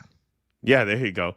EO Shush. People voted in Trump to tone down the woke and lower prices. We got higher prices and Nazi Zionism. Yes, exactly. Professor Brown Note says, Graham Plattner here. A video of me running naked down the streets out in fuck the Jew media is obviously not something I stand by today. Thank you, Professor Brown Note. Appreciate that. I see that guy. I don't know who that is. It was 9 days ago. Scott Besson looks and sounds like a Will Ferrell skit. Yeah, he does. It does. Absolutely. Thank you, Cute Shoes. Manticus Prime says, as I say, fanatocracy ruled by the fanatics. Oh, fanatocracy ruled by the fanatics. Got it. Thank you, Manticus Prime. Let's see. When Rocket J. Squirrel ran for Congress, it showed you everything you needed to know about political theater. Thank you, Vianticus Prime. Sacropapa says the U.S. is actually totally at home with real jihadists. Anyone remember actual Al-Qaeda head chopper Jolani being in NYC last month? Yeah, exactly. Well, that's the other thing. Yep, 100%. 100%, no doubt about it. Let's see here. This full-blown, says Ravid Laz, unadulterated, overt, disgusting racism brought to you by you-know-who. I don't like Mamdani. I think he's a Bernie Conman 2.0. But if I was a New Yorker, I'd vote for him to spite these racists. Yeah, that's where I am. Yeah, of course. I think that's a no-brainer. Let's see. Ravid Laz says, how many Christians the Israelis have killed since 1948? I wonder if the Chuds knew how many, including Western Christians, if they would still be okay with their dear leader being a cuck to the Zios. Good point. Good point.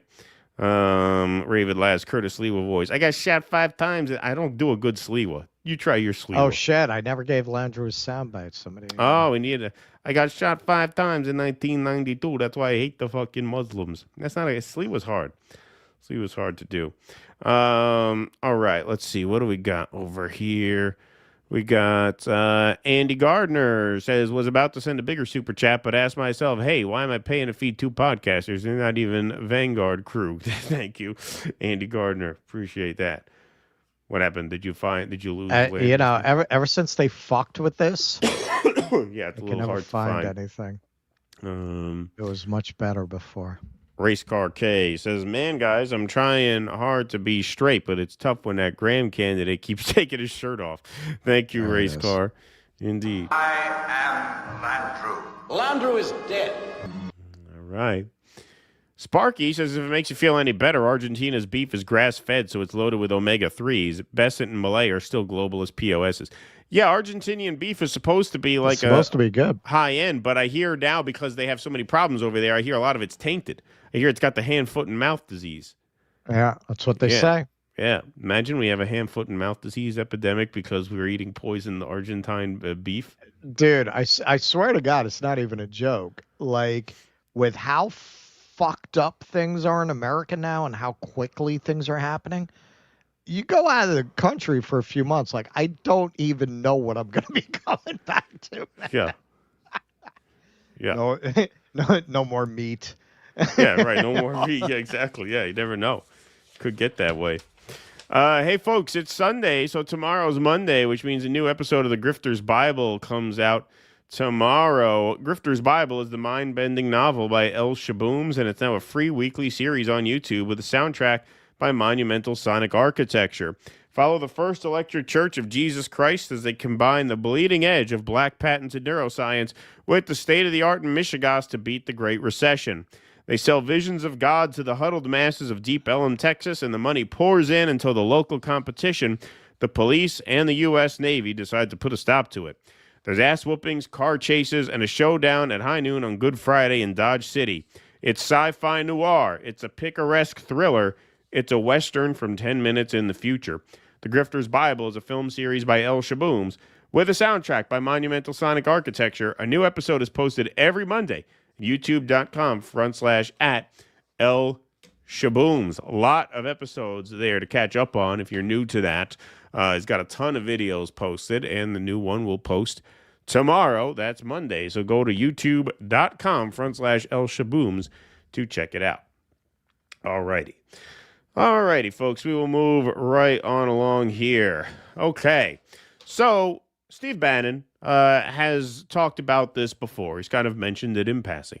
But he really tripled down on these claims that there is a plan for Donald Trump to seek a third term. The claim comes months after months of President Trump toying with the idea, insisting he is not joking about defying a constitutionally mandated term limit. Stephen K. Bannon, the pro-Trump podcaster and convicted fraudster who briefly served as President Trump's White House chief strategist in his first term, publicly threw his support behind the president's talk of seeking a third term in defiance of a constitutionally mandated 2-term limit. In an interview with The Economist, Mr. Bannon vaguely asserted that there was a plan to circumvent the 22nd Amendment, which states that no person shall be elected to the office of the president more than twice, regardless of whether the terms are consecutive. Yes, regardless of whether the terms are consecutive. If not for that, then of course George H.W. Bush would have been eligible. George W. Bush would have been, sorry about that. That is not relevant. What I'm saying is, if the two terms were not going to be consecutive, then what you could do is, if you wanted to be president on and off forever, just don't ever seek a second term. Just don't ever seek re-election. So like Barack Obama could have done 4 years and then taken 4 years off, and then 4 years and 4 years off, and then take another 4 years. But you can't do that. You only get 2 terms. Right. Yep. You only get 2 terms. So that whole consecutive thing, that's bunk. He also suggested that he was part of a team developing that plan. So let's take a look at him teasing out this plan for Donald Trump to seek and win a third term. Well, he's going to get a third term. So Trump 28. Trump is going to be president in 28. And people just ought to get accommodated with that. So what about the 22nd Amendment? There's many different alternatives. At the appropriate time, we'll lay out what the plan is. But there's a plan, and President Trump will be the president in 28. We had longer odds in 16 and longer odds in 24 than we got in 28. And President Trump will be the president of the United States, and the country needs him to be president of the United States. We have to finish what we started. And the way we... Finish what? Finish what that you started? It was Steve Bannon who said that you can't cut Medicaid because a lot of MAGA is on Medicaid, and they are cutting Medicaid. No new wars. Turns out we're getting a new war, at least one new war in Venezuela, if not the mother of all new wars, the war with Iran that Israel's saber-rattling for again. We're supposed to have ended the war in Ukraine, didn't do that. Supposed to reinstate free speech. You guys are worse on free speech than even the woke, censorious libs were. Steve Bannon is sitting on his own Epstein files that he will not release. So, like, what job are you finishing? The job of what? Just tormenting brown people in the streets of major cities? Because that seems to be the only thing you're doing that your base is in favor of. Is that the job you have to finish? Like what exactly? And this is where, Steve Bannon just comes off as a total fraud, because, Steve Bannon was really the Karl Rove of the 2016 campaign, which was very, very centered on all kinds of issues that Donald Trump ran on 3 times and is now betraying worse than ever. So finish what job? Like, is there any attempt to ever reconcile with that? We've heard reports that he went to the White House and tried to, dissuade him against entangling us in a war with Iran. But beyond that, do we hear any real opposition coming from him? I haven't. What job? What job has to be finished that it's so imperative that he has a third term? I don't know what that would be. Not sure. We finish it through Trump. Trump is a vehicle. I know this will drive you guys crazy, but he's a vehicle of divine providence. He's an instrument. He's very imperfect. He's not churchy, not particularly religious, but he's an instrument of divine will. And you can tell this of how he's pulled this off. We need him for at least one more term, right? And he'll get that in 28. You're not driving me crazy. I'm really I'm trying to understand the coherence of the things you've just told me in the last few minutes. On the one hand, you've said the Constitution is fit for purpose. Secondly, you've said that President Trump needs another term, even though the 22nd Amendment makes pretty clear that he cannot have another term. Why does it make that clear? Because he's on his second term already. At some point in time, we will make sure we go through, Zanny, and define all those terms. But even if you find a way to undermine you will be undermining the spirit of that amendment, even if you find some way around it. And to those Can the American people, if the American people, with the mechanisms we have, put Trump back in office, are the American people tearing up the Constitution? Would that be tearing up? Would the American people be going against the spirit of the Constitution, ma'am? I think yes, actually, because I think what you will end up with is a populist justification for a quasi-dictatorship. That's not true at all. That's what it sounds like. Trump is a dictatorship. Did you just see the compromises he had to make on the big, beautiful bill? You see the compromises he has to do on everything, on accommodating Zelensky, on what President Trump. President Trump is nothing but a series of negotiations to kind of keep this thing rolling forward, where he's having trade-offs all the time. Steve, you've just spent the last 20 minutes telling me we have to smash the other side. There's no room for debate. There's no room for compromise. We must smash them. And now you're telling me this is a negotiation. I mean, that's no. I guess that's why on his it seems to me some his kind policy. of tension First there. off, the only way President Trump wins in 2028 and continues to stay in office is by the will of the American people. Okay, well, that's kind of a relief. And the reason I say that that's kind of a relief is because he will not win a third term in 2028. Now, what Bannon's talking about, he's going to be the president in 28, meaning he's going to serve a third term. There are ways he could do a Zelensky, start a war, declare martial law, suspend any political process. Like, theoretically, you could see an example of that maybe happening, which is certainly not something I put past this bunch. But Steve Bannon seems very confident that Donald Trump would win a third term, which to me is just completely and utterly delusional. Let's take a look at where Donald Trump stands right now. Lowest favorability rating of any of his two terms on the key issue of the economy. We just talked about how the shutdown is going to cause now a food stamp cut. Inflation is as bad as it's been since he took office. So let's take a look at this. My mama was a doctor, and I think she'd look at these numbers and say that Donald Trump's doing absolutely awful in the minds of the American people. What are we talking about? We're talking about new lows for Donald Trump. He's hit new lows for himself. Trump's economic net approval rating hits lows with these pollsters. CNBC, look at this. Down now, minus 13 points on the net approval rating on the economy. You come to this side of the screen, it's minus 19 points among Quinnipiac. And keep in mind, we're talking about hitting record lows for Donald Trump in either his first term, which of course ended back in 2021, or his second term, which is ongoing right now. The bottom line is Donald Trump is at the lowest point ever in either of his terms. But 19-point deficit on the economy. Is also not doing well with Hispanics. In March, 41% of Hispanic adults approved of the way Trump was handling his job as president, but that has fallen to 27%. You know, speaking of Steve Bannon saying, well, he's not acting like a dictator because he's negotiating with Democrats. They just talked about, you know, the fact that these masked ICE agents are now going to be given federal immunity, meaning they're basically free to do whatever they want to whoever they want to do it to in these cities. That is quite the authoritarian move. And turns out Hispanics, both immigrants and non-immigrants alike, are being caught up in these ICE raids. At least, and this number is thought to be very, very low estimate, 170 citizens have been detained by ICE, which we'll get to in a moment. Including here in New York. Yeah. And here's the other thing.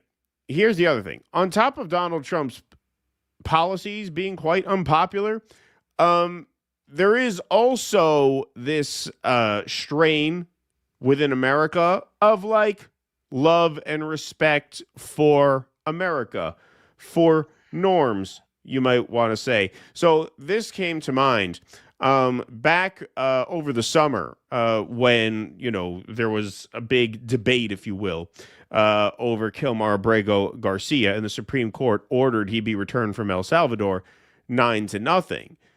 What you saw was Americans who were like fairly split over whether or not Kilmar Abrego Garcia should be deported, but they were not so split on the question of whether Trump should have to follow the orders of a federal court. If a federal court rules that a Trump administration action is illegal, do you think the administration has to follow the court ruling and stop the action? 81% said yes. So about half of Trump's supporters who agreed with him on the policy also agreed that, you know what, if the court says you have to do something, you have to do it. Because a significant number of even MAGA Republicans have enough respect for the structures of the democratic system to the point where they're going to say, you know what, you can't just flaunt that. So how do you think they're going to respond to Trump seeking a third term? Which means you get nowhere near a winning majority for seeking a third term. Now, of course, what they could do to subvert the democratic process is cheat in all of these races. So Trump just tweeted this out. this afternoon. What's worse, the NBA players cheating at cards and probably much else, or the Democrats cheating on elections? The 2020 presidential election being rigged and stolen is a far bigger scandal. Look what happened to our country when a crooked moron became our president. Meeting Joe Biden. We now know everything. I hope the DOJ pursues this with as much gusto as befitting the biggest scandal in American history. If not, it will happen again, including the upcoming midterms. No mail-in or early voting. Yes to voter ID. Watch how totally dishonest the California prop vote is. Millions of ballots being shipped. Get smart, Republicans, before it is too late. So he's laying the groundwork to basically say that this California gerrymandering referendum is going to be an illegitimate vote. He's going to campaign against early voting and mail-in voting for the midterms. They're going to push for widespread voter ID. And they could do much more than that. In this upcoming election, a week from Tuesday, Trump officials to send election observers to California and New Jersey. Tell me that's not voter intimidation. Would not surprise me if they send ICE. They send ICE to monitor the polling places so that illegal immigrants aren't voting. And what if they do? Legal Latin people who are afraid they're just going to get grabbed and thrown in an ice van. Well, exactly, as has happened before, because, let's say they do send ICE to monitor these polling places, which they may not do next Tuesday. They may be saving that for the midterm since that's what they really care about. But that would not surprise me in the least. And I know if they do that, the chuds are going to say, well, if you're not illegal, you don't have a problem. Well, no, you might have a problem. I'm from here. U.S. citizens are ending up in Trump's dragnet. That's right. The government does not track the exact number of U.S. citizens detained by ICE, but reporting suggests over 170 have been detained in 2025 alone through investigations and raids, with some being held for days without being able to contact family or lawyers. The actual number is likely higher because government tracking of citizen detentions is not mandatory and records are incomplete. Investigations by outlets like ProPublica and the New York Times have documented over 170 cases of U.S. citizens being detained by immigration agents, not to mention this. A Supreme Court case could help entrench Republican power. The justices are weighing whether to gut the Voting Rights Act. So they're weighing whether or not to uphold a provision that allows essentially race-based drawing up of districts. And if they rule that that is, if they strike that down and allow states to draw up maps without regard for the demographic makeup of the districts, that could create a lot more Republican districts. So whether Trump will seek and win a third term, I think there's a little bit of trolling there on Bannon's part. I also think there's a lot of cope. I think he's in a bubble about how popular Donald Trump actually is. But that is not to say they are incapable of subverting the electoral process in other ways. And so those poll numbers being what they are, there's no guarantee that translates in big Democratic wins because, A, the Democrats are liable to just fuck the whole thing up on their own, irrespective of any foul play. But also, the Republicans have a lot of tricks up their sleeve, including this court case that is now pending. We'll see when they rule on that. It could be later this year. It is likely next summer, which makes it difficult for them to gerrymander in response to that. But also, between the campaign against early voting, mail-in voting, and all kinds of voter intimidation tactics that they are capable of, these poll numbers might not mean as much as they should because they do have a lot of tools in their belt, and it's just a matter of which ones they decide to pull out and when. Yeah, Steve Bannon and J.D. Vance, they have similar backgrounds. They're both people who come from the working class, who made it into the Ivy League. And they're both very similar in that they're both class traders who we talk a lot about people who sell their identity to the upper class in order to give them some kind of credibility with certain groups, people like Obama or Kamala Harris selling their identity to give some kind of plausible deniability of the real implications of the policies of the establishment that they serve. We don't talk a lot about that in regards to people like J.D. Vance or Steve Bannon, partly because there are not a lot of them. It's very rare that anybody comes from that background who gets to that level, but that's certainly what they are.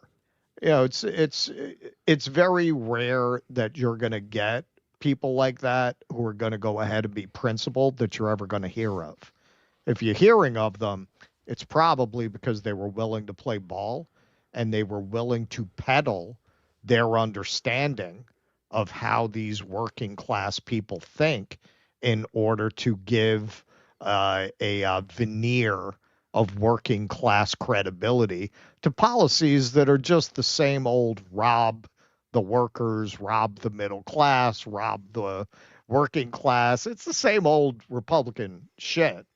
But Bannon and Vance are able to sell this stuff in a way that speaks to people from their background. It's you could argue morally, like these people are some of just the absolute worst people in the country. At least if you're born to the manor like Donald Trump, you almost have an excuse of you don't know better. You've never really been to the places where your voters come from. These guys are from those places. They know damn well that you are ripping what's left of the quality of life out of the places they come from, and they don't give a fuck, man. That's what they're selling. They're selling their ability to peddle these policies that are going to destroy those people in a language they're going to speak.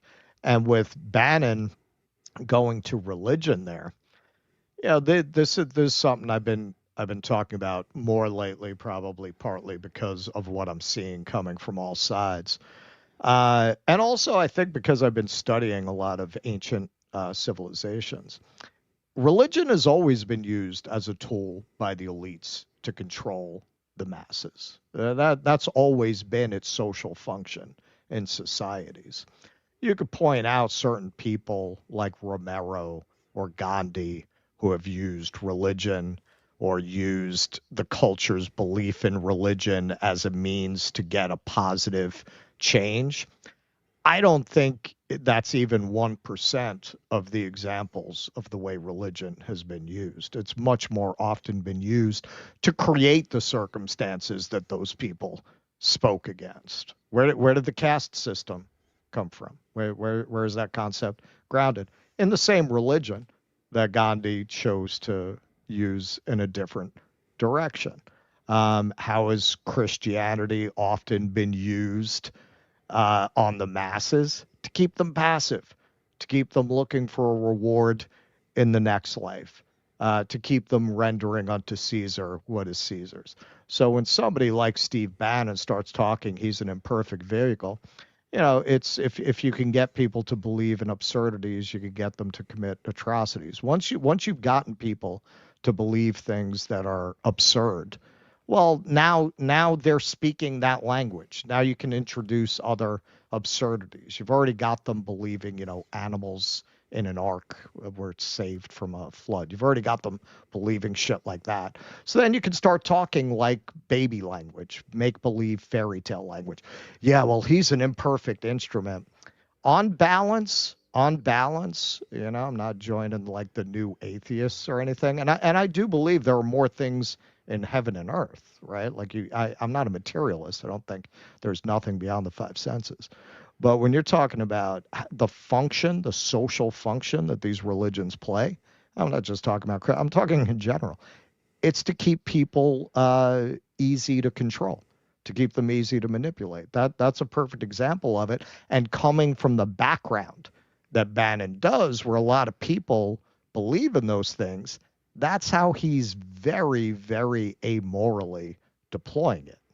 Well, yeah, I mean, there's no question that whatever the virtues of religion are, it very often is made a tool of elite power by people like Steve Bannon, and especially in the context there where you're talking about where he says, well, he's a vehicle of divine providence as a counter to the question, well, is this constitutional? Right? Because he's basically raising you and saying, well, whether it's constitutional or not, if he's a vehicle of divine providence, then it doesn't matter whether it's constitutional or not. Right? Right. He's been chosen by God to have 3 terms. And so what difference does it make what your Constitution says? So, yeah, I mean, obviously, it's always been used very cynically in that way, and that is one of the real dangers of it. That is one of the real dangers of it, for sure.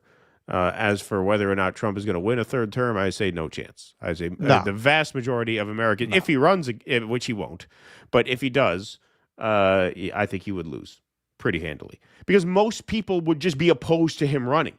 Like most people wouldn't even want him to run. So that kind of shuts everything down right there. It'd be funny if he lost the primary to Thomas Massey. Yeah. Sparky says, what your boy Scott Besson is trying to say is our domestic economy has nothing to do with all the dollars created to support foreign wars and regime change operations.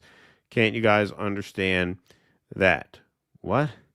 Well, your boy Scott Besson tried. The domestic economy has nothing to do with all the dollars created to support foreign wars and regime change operations. All right. Thanks, Sparky. Dorian Marquise, when the peasants publicly complain about supporting others in socialism, always clap back with 70-plus years of welfare for Israel and dare them to denounce it. Good one, yes.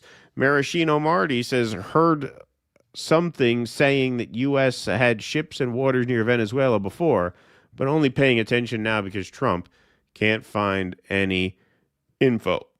I mean, there's certainly...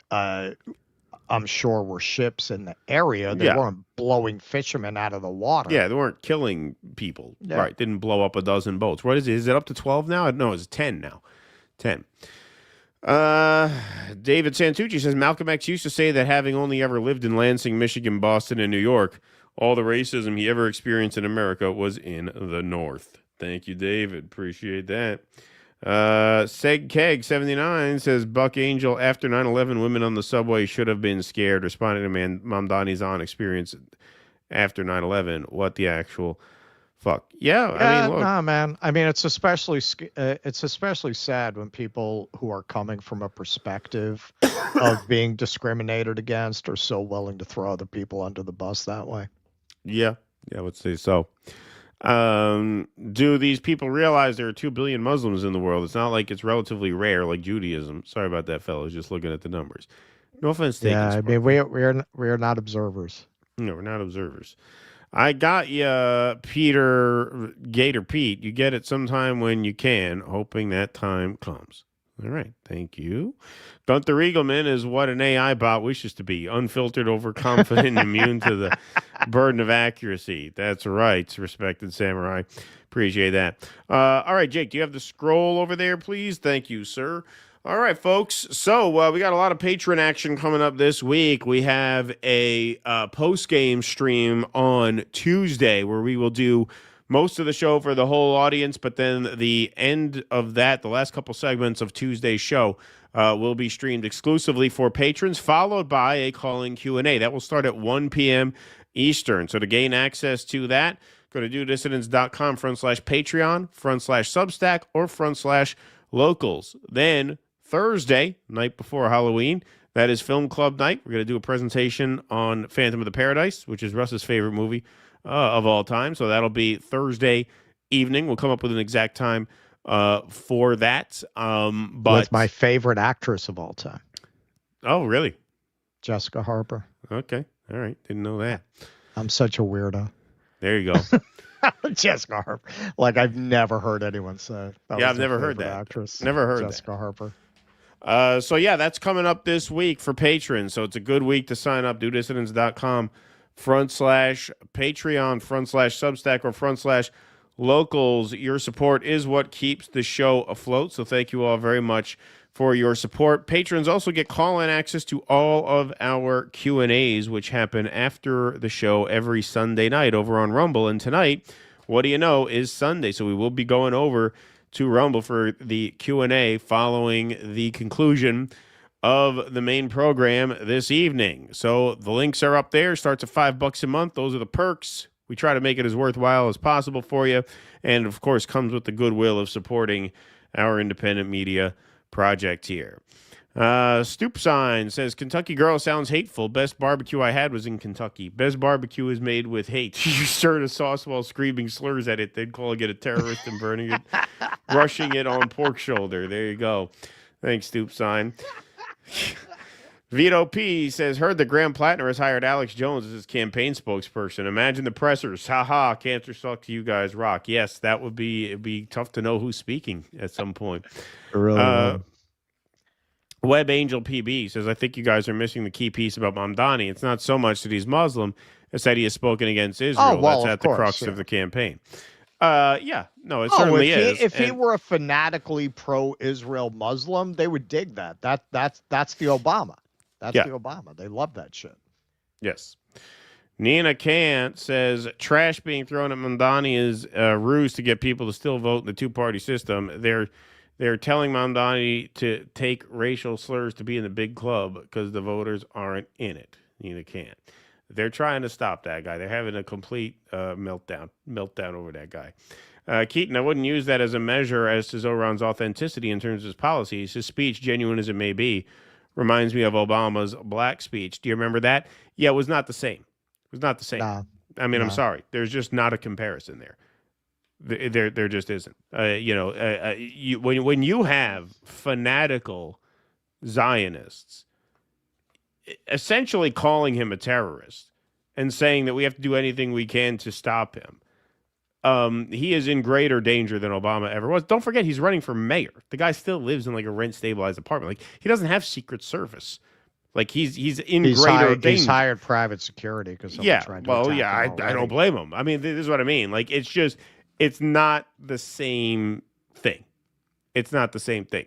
And I don't think you would. I don't think you would put yourself through that if you were just running some scam. And look, Obama had big money and big power behind him. He was running to be president. And he had also Citigroup. He had all these. At the time he was running, it was not acceptable to express the level of racial animosity against him that they're expressing towards Mamdani.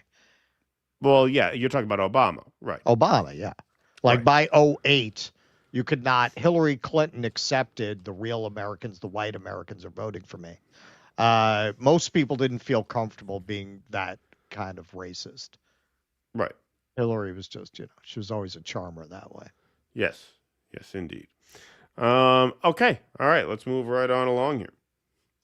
All right. Hakeem Jeffries has been playing very coy. Will he, won't he? So here he is from Ken Klippenstein, NSPM 7 compliant. He's added to his handle now. Asked why he's refused to endorse Mamdani, Hakeem Jeffries replies, I have not refused to endorse. Let's take a look. Why are you refusing to endorse? I have not refused to endorse. I've refused to articulate my position, and I will momentarily at some point in advance of early voting. What a talent this guy is. That's silver-tongued devil, Hakeem I haven't Jeffries. refused to endorse. I've refused to say whether or not I endorse, and I will do that at some point. At some point. Well, that point finally came. This from the New York Times. Breaking news. Representative Hakeem Jeffries, the House Democratic leader, endorsed Zohran Mamdani in the race for mayor of New York City. Jeffries emphasized that the party needed to unite in the face of an existential threat from President Trump. Again, from Glenn Klippenstein. Hakeem Jeffries' endorsement of Mamdani is the most passive-aggressive one I've ever seen. So let's read a little bit of it. In a statement to the New York Times, Mr. Jeffries acknowledged that the two men had, quote, areas of principled disagreement.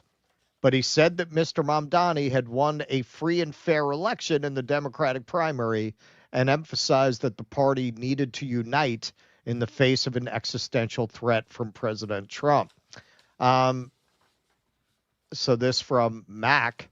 Roe waited until day before voting starts. After it was completely solidified, Zohran had it. His endorsement is nothing but self-protection from a left flank primary. Jeffries is everything wrong with Dems, resign in disgrace. I fully agree with you, but I'm sure he's not going to do that. So why would he be worried about a left flank challenge? Well, Mamdani won New York 8 portion of Bed-Stuy by a monster 13,965 vote margin, powering him to a 5,818 vote win in Hakeem Jeffries' congressional district. Yeah, that's why. That's why. Bedford-Stuyvesant had the highest voter turnout of any neighborhood in Brooklyn. Mamdani won that neighborhood by 43 percentage points. 43 points. Yeah. Hakeem Jeffries would not have endorsed him if he were not afraid that his political future depends on it. And as the poster pointed out, he waited until the absolute last final minute to do it. But the reaction has really been the story here. Eliza Light, the centrist Democratic Party is now over. A betrayal. A betrayal of who? A betrayal of who? Why is it over? Why is it over? If they were doing such a great job, why is it over? Why have people turned against it? These people, self-reflection is not their strong suit. Brianna Wu, disappointed. We desperately need to rebuild the Democratic Party. On that, we can agree. I mean, I would more say we need to burn it down and start another one. I don't think it's fixable. But we agree in principle that the Democratic Party needs to be destroyed. So actually, I think Mamdani would agree with that. So maybe you're actually in agreement. Shabbos Kestenbaum, Italian guy. I don't think I can intellectually justify to myself being a registered Democrat anymore. I thought Trump would be the only Republican I voted for, a singular exception. But how the leadership of my party so easily surrenders to an actual socialist underscores their cowardice. Now, of course, he's kind of not singing from the hymnal. He chose, I guess, not to go with the full-on Muslim racism. But this is one of the most virulent Zionist accounts around. And we predicted this a long time ago, that these Democrats were going to wind up flipping over to Trump and MAGA because they're going to so unabashedly support Israel, whereas that's going to get more and more difficult for Democratic politicians to do because it's so at odds with their entire base virtually. Elliot Mallon. Now I looked at his profile. I don't know what organization he represents. He does not say, unless he's using the royal we. We will be withholding contributions to House Democrats until further notice. And you're going to see a lot of that. You're going to see a lot of that from these Zionists. Mike Lawler. Hakeem Jeffries just endorsed Zohran Mamdani, a self-described socialist who spent his career attacking the NYPD, defending criminals, and demonizing Israel. Every single Democrat running for Congress in New York needs to be put on the record. Do you stand with Jeffries, Hochul, and Mamdani, or with the hardworking New Yorkers who want safe streets, affordable communities, and sanity back in government? There's no hiding on this one. All right, so this is part of what is so amazing to me about these posts. Any reasonable person will concede that New York has been governed by the type of people that, based on this post, we would assume this poster approves of almost continuously since 1992, with a brief break with de Blasio, who was kind of mushy center-left kind of thing, certainly no radical, was very willing to work with the same developer interests that have turned the city into the gentrified hellhole that it is today.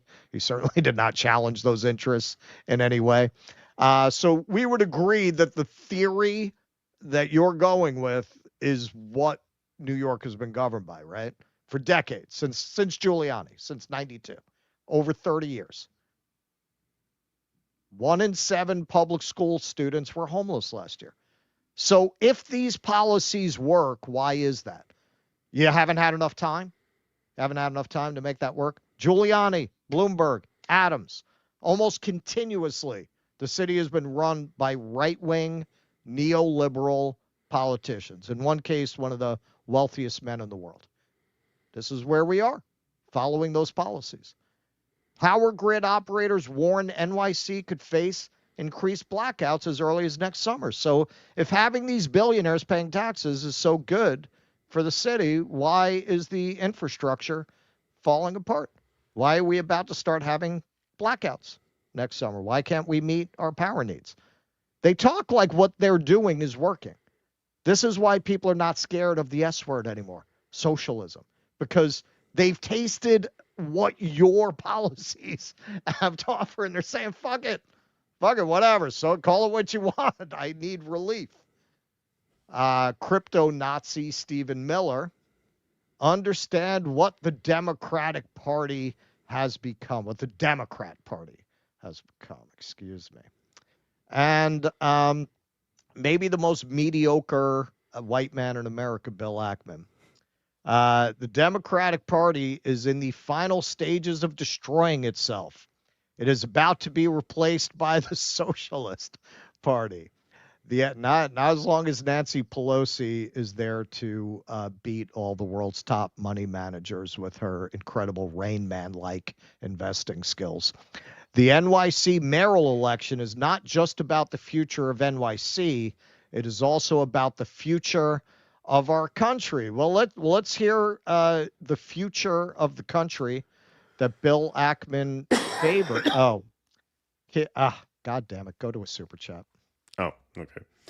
Hope Zoran wins, says Sparky. Almost as good as if he became Prime Minister of Israel. Haha, good one, Sparky. It's Katrina Greshner. Thank you. Okay, great. Thank you, Katrina. Appreciate that. All right. Sparky says, haven't been there in a while, but after 10 days of eating beef in Argentina, I felt 15 years younger. I'm not very self-aware, so for me to notice that, there must be something to it. It's supposed to be very good, but I hear now because the country is falling apart that a lot of it is poison. A lot of it is tainted because a lot of it's going bad.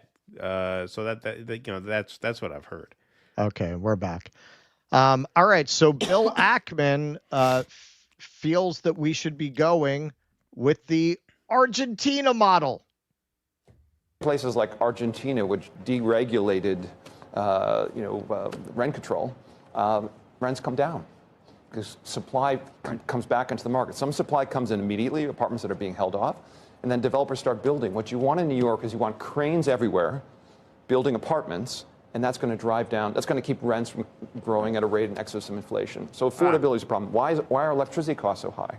Because of Green New Deal, because of people fighting power lines, because of people, shutting down, natural gas, nuclear power plants, and that has caused the cost of. And we're going to have all this. We have all this demand from AI, of course, for power. That's made it more expensive for people. So he's right on affordability, but his policies are wrong. So that's an important issue. All right, so you guys are cleaning up on this AI investment, and as always, you want to socialize the cost of it. You don't want to pay for it yourself. Yes, AI is putting tremendous strains on the power grid. That is part of the problem. It's also because with the tax demands that your criminal class make, municipalities like New York don't have enough money to upgrade their power grids. So yes, you heard him right. This guy just favorably pointed to Argentina as a model and blamed the Green New Deal, which doesn't exist, never even got through a committee, much less out of a committee for a vote, blaming the Green New Deal. So this is the model that he likes. Shock therapy once more doing what shock therapy does. After Milei abolished price controls and slashed government spending, inflation shot up to 300%, 3.4 million Argentinians pushed into poverty, poverty rate highest level in 2 decades, at least 136,000 jobs wiped out. But you know what?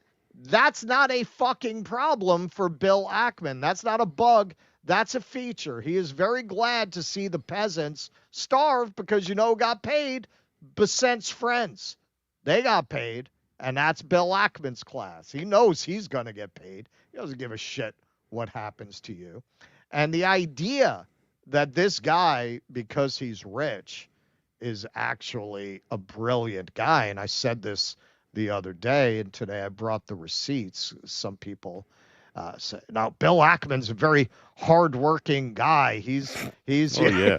No, I'm not kidding. 'Cause I got that from some people. Here's your Bill Ackman, because the point I made was these people are not smarter than you. They're not better than you. They're luckier than you. In most cases, they won the sperm lottery. That is why they are where they are today. Even if you look at people like Bill Gates, his mother worked for IBM. He didn't come from the wrong side of the tracks. The guy was already put in a position where he was perfectly poised to do what he did. Were you? Bill Ackman's fund, Pershing Square, had negative returns in 2015, 2016, and 2017, a period during which the S&P 500 had annual gains. The years of losses were primarily due to a disastrous bet on Valiant Pharmaceuticals and a short position on Herbalife. Pershing Square Holdings' annual returns during the bull market years of 2015 to 2017, 2015 negative 22.5, 2016 negative 28.04, 2017 negative 5.08. This was while the S&P posted annual gains of 1.4 in 2015, 12% in 2016, and 21.8% in 2017. So there's another part of the difference between you and Bill Ackman. If you fuck up like he did, where you go and you make these dumb, crazy bets on these companies and you lose, you're fucked. You're fucked. But if you're of his class, you always have people who are going to extend you a line of credit, who are going to bail you out. You're too big to fail, right? You're in the club. You're in the club, man. What, are they going to let you go down, sell newspapers on the corner? They're not going to let that happen to Bill Ackman. Bill Ackman, according to the laws of capitalism, right? He lost billions of dollars. The guy should be out shaking the cup. He should be out selling pencils. No. When you're in that position, just like Donald Trump, how many bankruptcies does he have? How many times did he go bankrupt? Guy's still rich. It's a rigged game. These people are not smarter than you. They don't have more quality than you. They're luckier than you. Yeah. Yeah. And, as for the meltdown over the Jeffries endorsement, this is what a lot of them were afraid of with Bernie, that would happen on a national scale, that you'd have all these people who would just threaten not to fund the party anymore. And now over Israel, yeah, they're going to have a similar problem, and it is going to be a big problem for them. And they are between a rock and a hard place, which is where they should be. It's where they deserve to be for having supported Israel for as long as they have, and most of them continue to. That's going to be a big problem in the 2028 primaries. Like, they're going to have a very difficult time negotiating that position because they're not going to be able to keep any level of base engagement while keeping that kind of donor money coming in. It's just not going to happen. I mean, if they go as far as Mamdani has gone, which they're not going to, but if you go anywhere near that, look what happens. Hakeem Jeffries waits till the last minute to give an ever so tepid endorsement, which is really not much of an endorsement at all because it doesn't mean anything at this point. And they say we're going to pull funding. So how do they work that out? It's going to be very, very difficult. That's why I'm saying, like, when you look at the conversation about Israel, you look at the conversation on the right that's going on, which obviously we're going to get into in the Candace Owens segment coming up next a little bit. That is really where I think the more meaningful conversation is happening at the moment, because that is where there's going to be a big question mark in terms of, okay, how does that issue get negotiated? And if both parties are forced to, moderate, shall we say, on that issue, how does it affect their respective donors and who switches teams or who pulls out entirely, right? Because it's going to be very hard. Like, if we assume that you can't make it to the White House without supporting Israel, it's going to make it very hard for a Democrat to win the next cycle because there's just going to be so much money pouring in against them. which means what happens if the Trump brand implodes and you get a Thomas Massie type who emerges as the Republican nominee? Then what happens? Right. Yep. And this is the key to just keeping the pressure on and keeping this in the conversation, because we just have to basically box these Zionists out of the political space, box them out of the space. They have to be boxed out of the Democratic Party, and they have to be boxed out of the Republican Party. That is not an easy thing to do, obviously, but the trends are unmistakable. They're unmistakable. I mean, and they know that, which is why they're melting down about this mayor's race as much as they are. Yeah, look, I mean, the Republicans don't like that shit either. It's gonna be interesting to see how that plays out, even in the midterms. Like, most voters are over it with the Israel thing. Right. How do you negotiate that? Because you're gonna keep seeing what happened. He's not a politician, but you're gonna see happening even at the Republican events what happened to Glenn Beck at TPUSA. Man, you're gonna see a lot of town halls at Republican events where you're going to see person after person getting up to the mic, asking them about Israel and money they take from Israel and why we serve Israel. That's not a Democrat thing. It's an American thing at this point. People are fucking over it. Yeah, man, in both cases, you have certain people who will sit down and shut up if you dangle the right shiny objects at them. But that's another thing, man. Both of these parties are kind of out of shiny objects. I don't know what they're really going to offer that's going to make people stop talking about this, especially younger people. Yes, indeed. All right. Raven Last says, I don't think Donald Trump will even be physically able, let alone alive, to do a third term. This guy's in his 80s and eats burgers for breakfast, lunch, and dinner and can't walk straight post-stroke symptoms. Yeah, that's the other thing. On any given day, it would not surprise me if you wake up to Donald Trump died of a heart attack or a stroke. Yeah. Any hope the GOP would flip their position on DEI is dashed after the one DEI hire, Candace Owens, has really blown up in their face. Well, she certainly has. Vianticus Prime, when a man tells you his beliefs, he gives you instruction on how to bend and manipulate his mind to your will. Thank you, Vianticus Prime. Good insight. Yes. Vulture says, Jessica Harper from Suspiria. Yeah, Suspiria, that's a great movie. No, you know what? Okay, this is why I love Jessica Harper. She was too talented not to have a career, but she was too offbeat to ever be A-list. So she wound up in these really offbeat musicals of that period. She was in Pennies from Heaven with Steve Martin. She was in Shock Treatment, the Rocky Horror sequel, which was actually a much better movie. And she was in Phantom of the Paradise. They tried for a minute to make her a leading lady ingenue. They put her in My Favorite Year. That was like the most mainstream attention she ever got. But she was just too quirky, man. So she just did these really offbeat works, and she just had a great sense of camp and dry humor and comic timing. She was just the whole package, and a great triple threat. The whole package. Have any of you guys either went to the Comedy Cellar, or can you recommend the Jazz Club? I'm making a trip to the city in late November. I have not been to the Comedy Cellar. I mean, Blue Note or Village Vanguard, man. Yeah, that's what I was going to say. Go to Blue an Note. iconic venue. Yeah, I was going to suggest either of those as well. Blue Note, Village Vanguard. Those are both great. Those are both in the Village, very close to the Comedy Cellar, actually. Blue Note's very close to the Comedy Cellar. That's like in the NYU area. Vanguard's a little bit west. That's on 7th Avenue South. But those are both, those are iconic venues, and those are great. So, yeah, those would be the two. Let's see here. Brad Gilbert says Bannon was Cambridge Analytica with Mercer family money. Thank you, Brad Gilbert. Appreciate that. Trump did win the 2020 election, but not the C-election. Notice Dominion never sues Trump. All part of the plan. Trump couldn't dupe Dems into poison pokes. Thank you, Brad Gilbert. Michael in Taiwan says, made an embarrassing typo in my Canada-China border joke. Deleted it right away.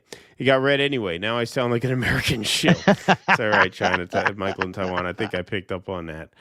All right. Sparky says, was being sarcastic about you guys not understanding Scott Besson. Obviously, all those dollars created for foreign wars, etc., causes unwelcome dollar inflation, domestic and foreign. There you go, Sparky. Thank you. Well, yeah. I Prices mean, went down that's during the Depression, too. Yeah, exactly.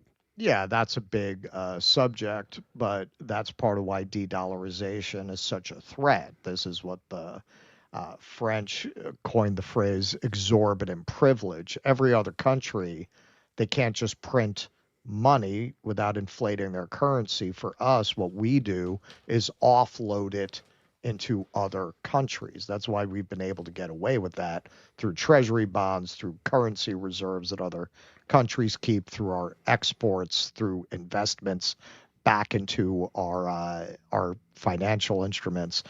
As the world disentangles itself from the United States, we're not going to be able to do that anymore.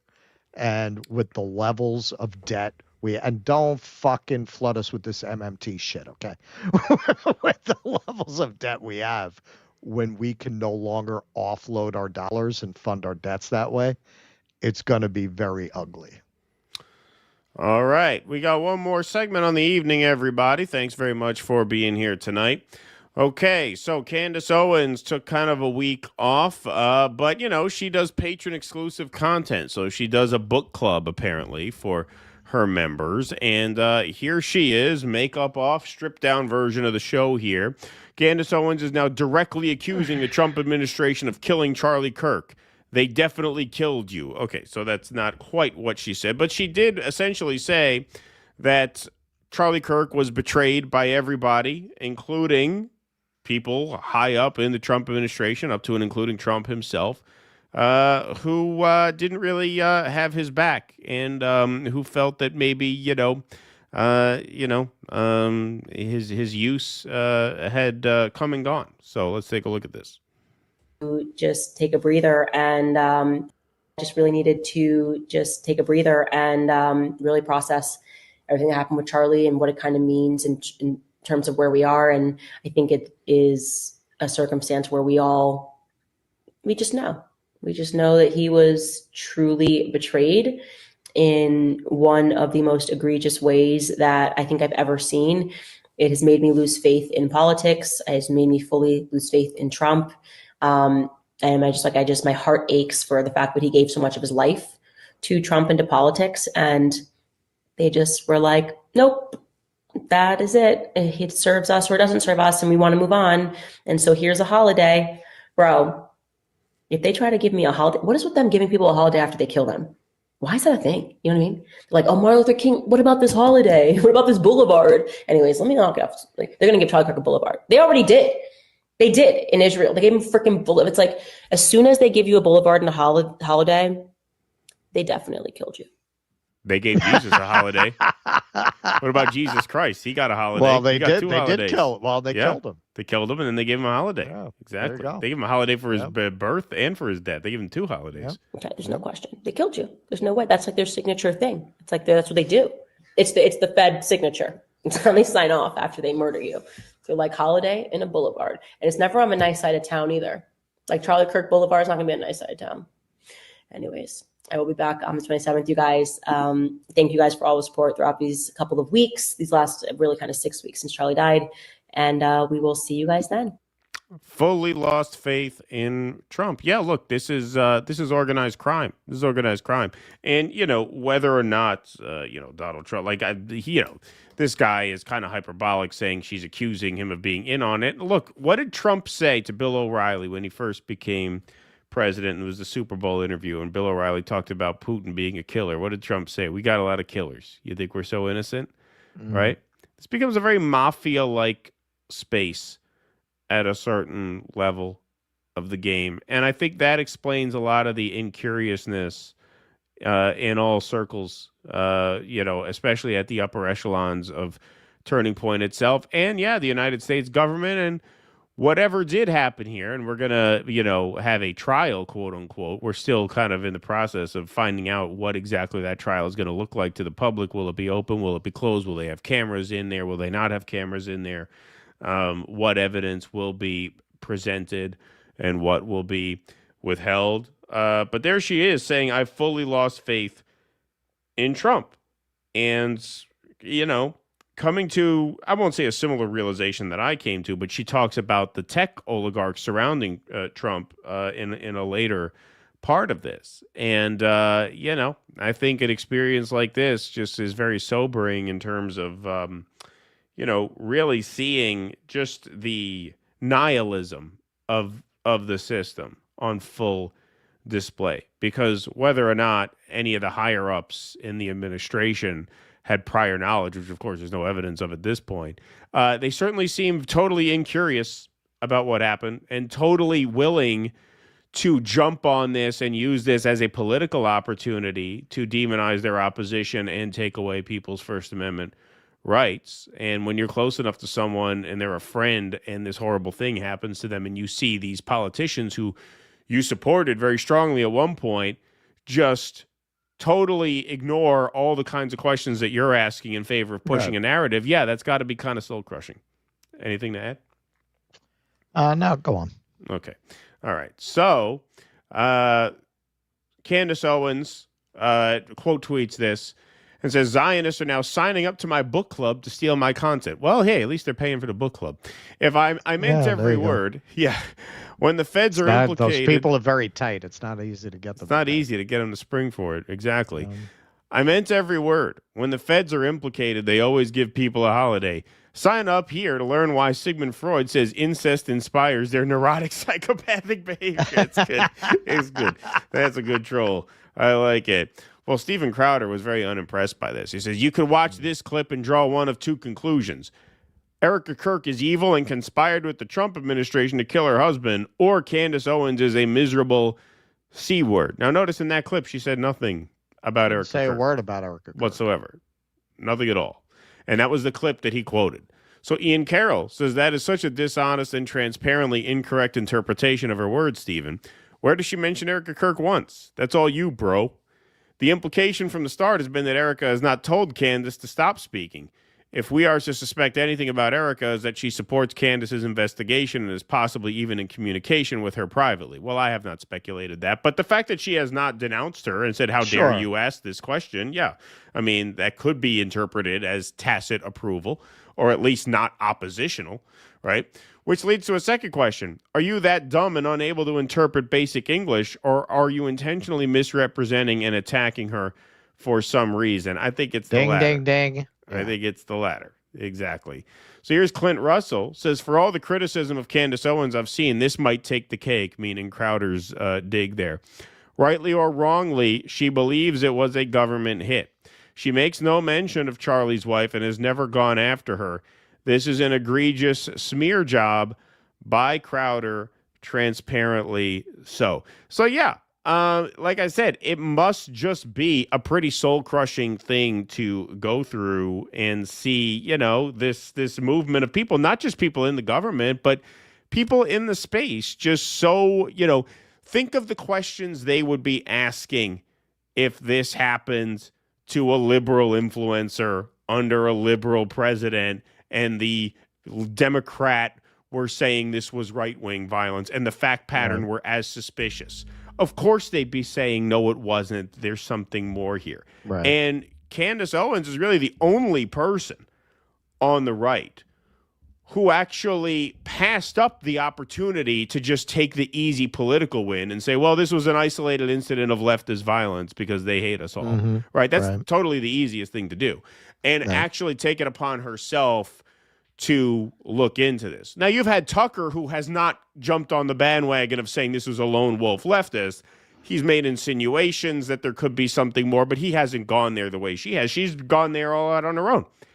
And, I imagine that is a very lonely feeling to realize that not only has this administration, who you once believed in very strongly, let you down, but everybody else in the space seems totally incurious. And it's actually like people like Ian Carroll and James Lee, who are not on the left, but people who are not necessarily MAGA branded, who are the ones who seem to be most curious about this event. Yeah. This is definitely another case where, very much as with Israel, and it's related, you can't control the narrative the way that you used to be able to. You know, it's kind of a law of nature that the predator strengthens the prey, right? The predator develops a new capacity, and then the prey develops a new capacity. You've been preying on people's minds with this propaganda. And eventually they start to get wise to it. It's like TV. People were very uncritical of TV when it was first invented. And they started to become much more cynical about its propagandistic qualities as time went on. I think that's what you're seeing with this kind of propaganda that's very commentator-based, podcast-based, social media-based. People are starting to get much more cynical about it. I think for a while it had a credibility because it wasn't the establishment media. I think the people that they've preyed upon are starting to get wise to it because the Charlie Kirk narrative, even the chuds, I don't really see most of them. Matt Walsh, who works for Zio Central network over there, accepted. Most of them are not even trying to push the trans leftists thing.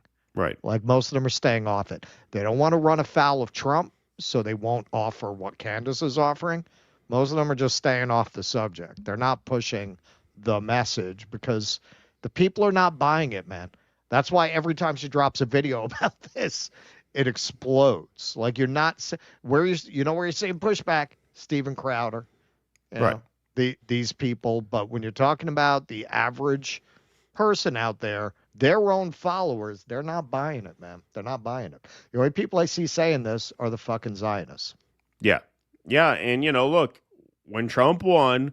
And it was understood that this space, meaning we, loosely, are the media now.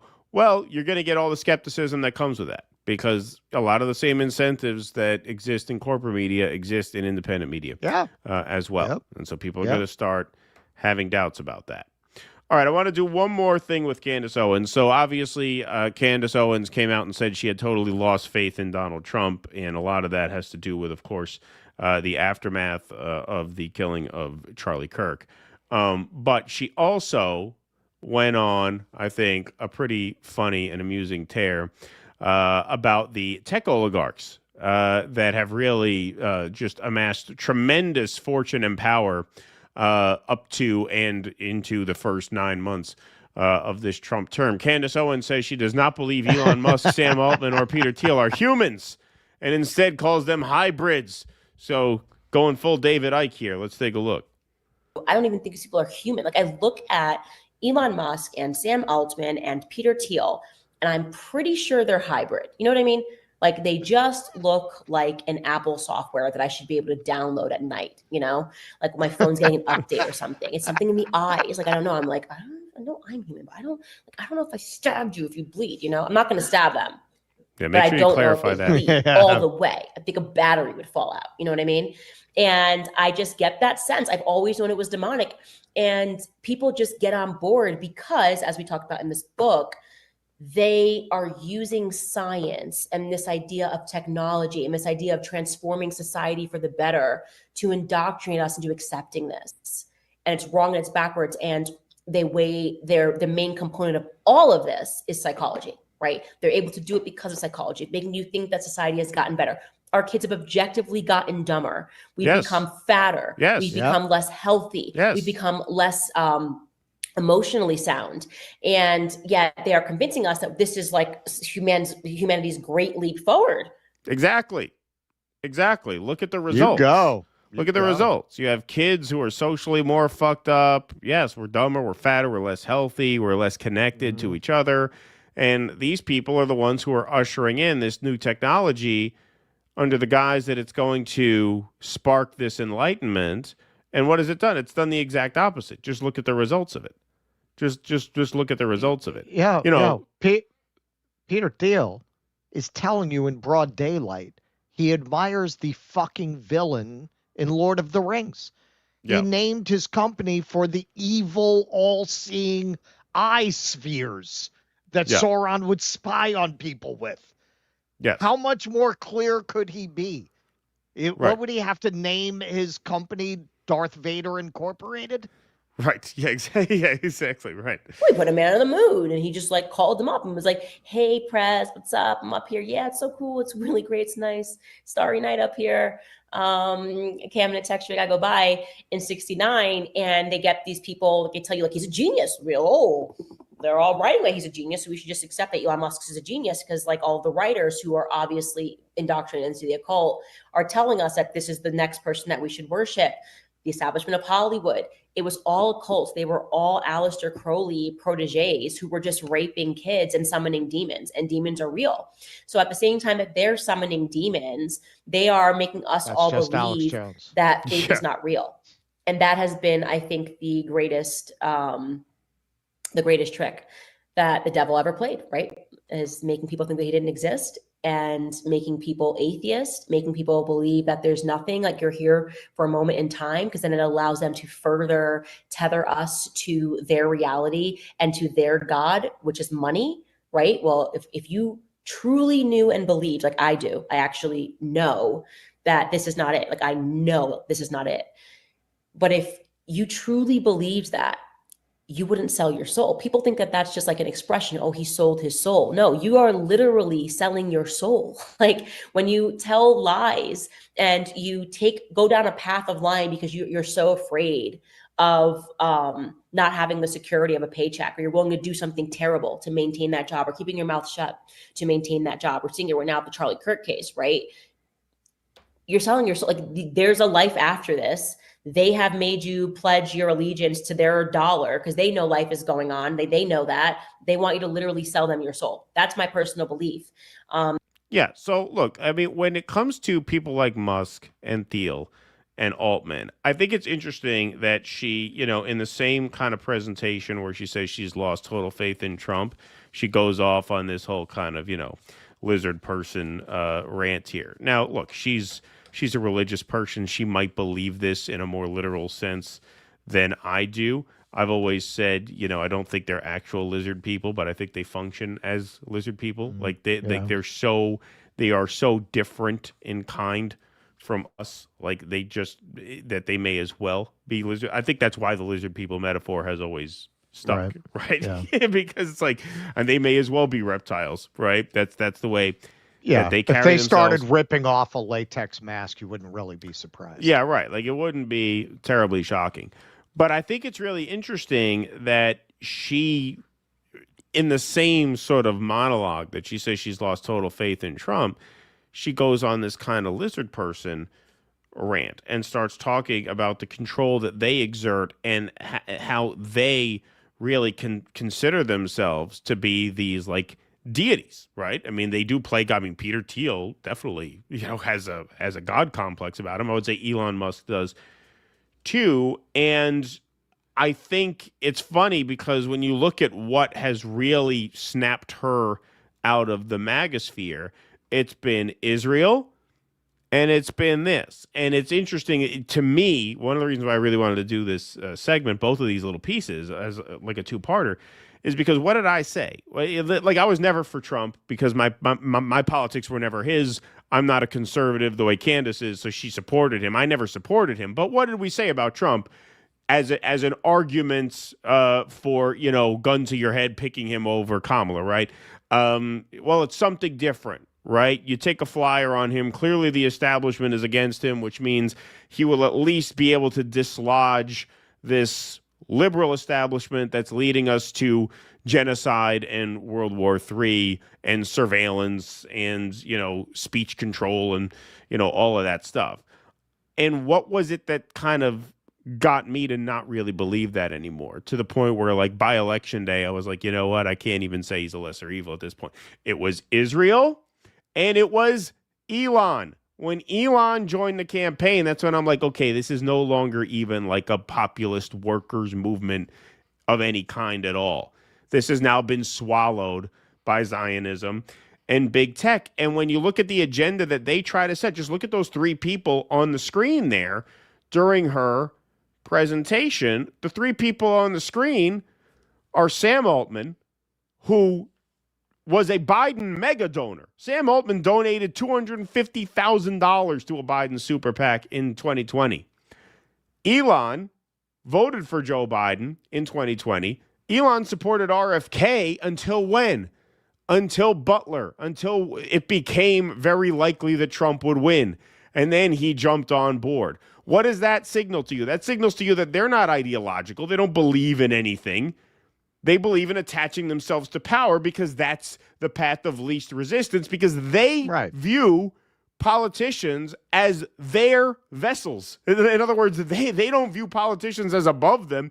They view political leaders as the vessels through which to enact their agenda. And so if Trump looks like he's going to win, then he's going to be my vessel. Now, Thiel is a little more ideological. He spoke at the RNC in 2016. He's been a conservative. He's been a Trump guy. But Peter Thiel is a Bilderberger. Bilderberg exists so that it doesn't really matter who the president is. Right? So, yeah, Peter Thiel, if he has his way, it'll be a Republican over a Democrat. You go to these Bilderberg meetings so that you rig the outcomes that matter no matter what. So when you look at these three guys, these are the guys who consider themselves above the politicians, which proves that there's no real liberal or conservative wing of the establishment. There's just these people. There's just these megalomaniacs. And so, you know, she was MAGA in a way that I never was, but she became detached from this for the same two reasons that I let go of any hope that Donald Trump was going to be anything meaningfully different, which is subservience to Israel and the glomming on to the MAGA movement of people like this who have no principles beyond power and enrichment for themselves. Yeah, you know, I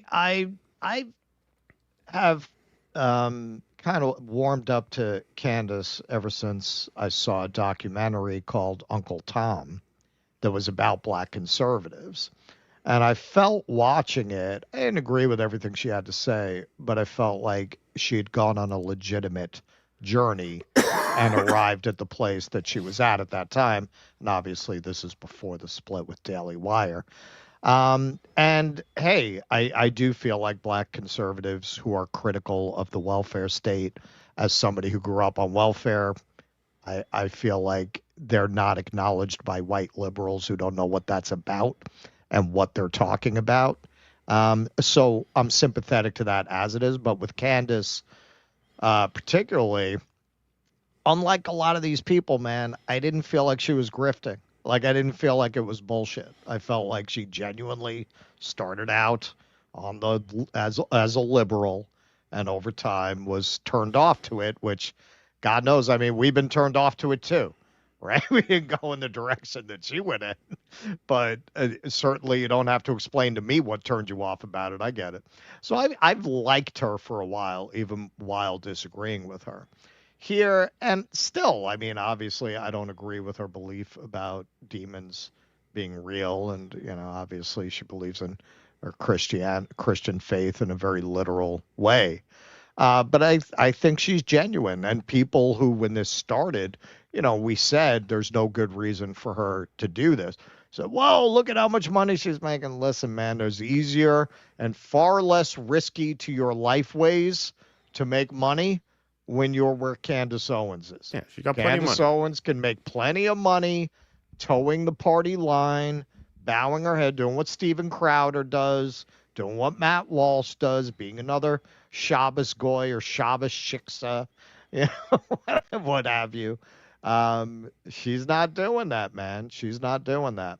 And in terms of what she's saying about these figures, yeah, absolutely. I mean, it's to a point. I keep saying this, like, hey, you know, we had this moment at the end of the Cold War where everyone said, well, it turns out Marx is wrong. And now you really have to reevaluate that in light of current circumstances. I mean, as somebody who grew up in the Cold War, honestly, I'm seeing the whole thing very differently than I did. I am seeing even what the Soviets were trying to do. I get it more than I did, which is not to say there were not, you know, a lot of problems with it, but there are a lot of fucking problems with this. When you wind up with these guys in charge, when you wind up with people like Elon Musk and Peter Thiel and Sam Altman with the kind of power they have, where they have so much power that it's hard to see how you could dislodge them through any means other than an actual revolution, which would mean civil war in the country. Like, it's hard to see any other way that you could displace them. So once you're living in that, we're in what Marx described in late stage capitalism, where finally they loot the treasury because they've already stolen everything else. It's the only thing left for them to loot. These guys are all defense contractors. They all control our politicians. They all put tremendous amounts of money into controlling the political process. Well, then at that point, you got to say, the knock on those systems of being dictatorships, which are valid. Well, so's this. This is a dictatorship with a better PR, with better illusion of freedom, with a better illusion of democracy, with a better illusion of choice. You feel like you have choice? You feel like you're running this shit? You really? Come on, man. All right. Eric Maine says, almost Halloween. Is it sad zombie films that used to scare me now I watch and wonder why a privileged few living kill, oppress the starving masses while scheming to exterminate them? Damn oligarchy. Thank you, Eric Maines. The Red French Moon says she just said that Trump with FBI Patel moved on and now are gaslighting like Crowder or Asmongold and others jump on it to keep the sheep quiet. Thank you. Javier says Candace is the honey badger to Zionist predators. Thank you, Javier. Take pick 1313. Thanks for the $50. Appreciate that very much. Says I am 65, kind of libertarian, but I know if your guys and I ran this country, we could sit down, compromise, and get shit done pretty damn quick. Thank you for fighting for free speech in Palestine. God bless. Well, thank you. That's very kind of you. Thank you. Appreciate that, and thank you for that generous donation, my friend. Javier says Candace is... Oh, sorry, got that one already. Thanks, Kuznetsky, for the super sticker and the super chat. Another kick-ass night of insight. Thanks, DD. Thank you, Kuznetsky Bassane. You've been around for a long time. Yes, Kuznetsky Bassane is an OG for sure. So is Sparky. Charlie Kirk staff may be eschatological Christian Zionists like Mike Huckabee who try to bring about the apocalypse. If they bring about end times, they wouldn't think twice about deleting Kirk. Well, that's true. Eric Maines, Candace finally realized Altman, Thiel, and Elon are lizard people. Shout out to Hecklefish. Why? Files for enlightening her. Anunnaki sponsors love Candace. There you go. Thank you, Eric Maines. Appreciate that. All right, what do we got here? We got China Shill. Guys, she has schizophrenia. Yeah, China Shill is a hater. Albu Kid, AIPAC is having to get sneaky with how their billions donate to candidates. Pretty sure they're going to have to use dark money PACs and other shady means to buy their elected officials for a while. Thank you, Albu Kid. Appreciate that very much. All right, folks, that is our show. We thank you all very much for being here tonight. We are going to head over to the Rumble side for the Q&A. Russ has an intermission that he is going to he prepared for you. So make sure that you. I'm workshopping the Hills of Hebron Have Eyes concept. There you go. I think it's working out pretty well. I think me and Kid should sit down and do like a more elaborate version of this. This is my rough cut. This is Russell's rough cut. This is my proof of concept. Yes, his proof of concept. Yeah, exactly. So that's the link, dudissidents.com/rumble. Once we get over there, we are going to play a sample of a track from John Coa's new album. It's called A to Z, Songs from the Tape Deck. So John Coa's got a forthcoming single. It's The Boy in the Bubble, the Paul Simon cover. Great song. This is a stark human take on a classic about technology and the stories we tell. So if you want a place to start with his upcoming 34-song album, A to Z, Songs from the Tape Deck, start here. You can listen.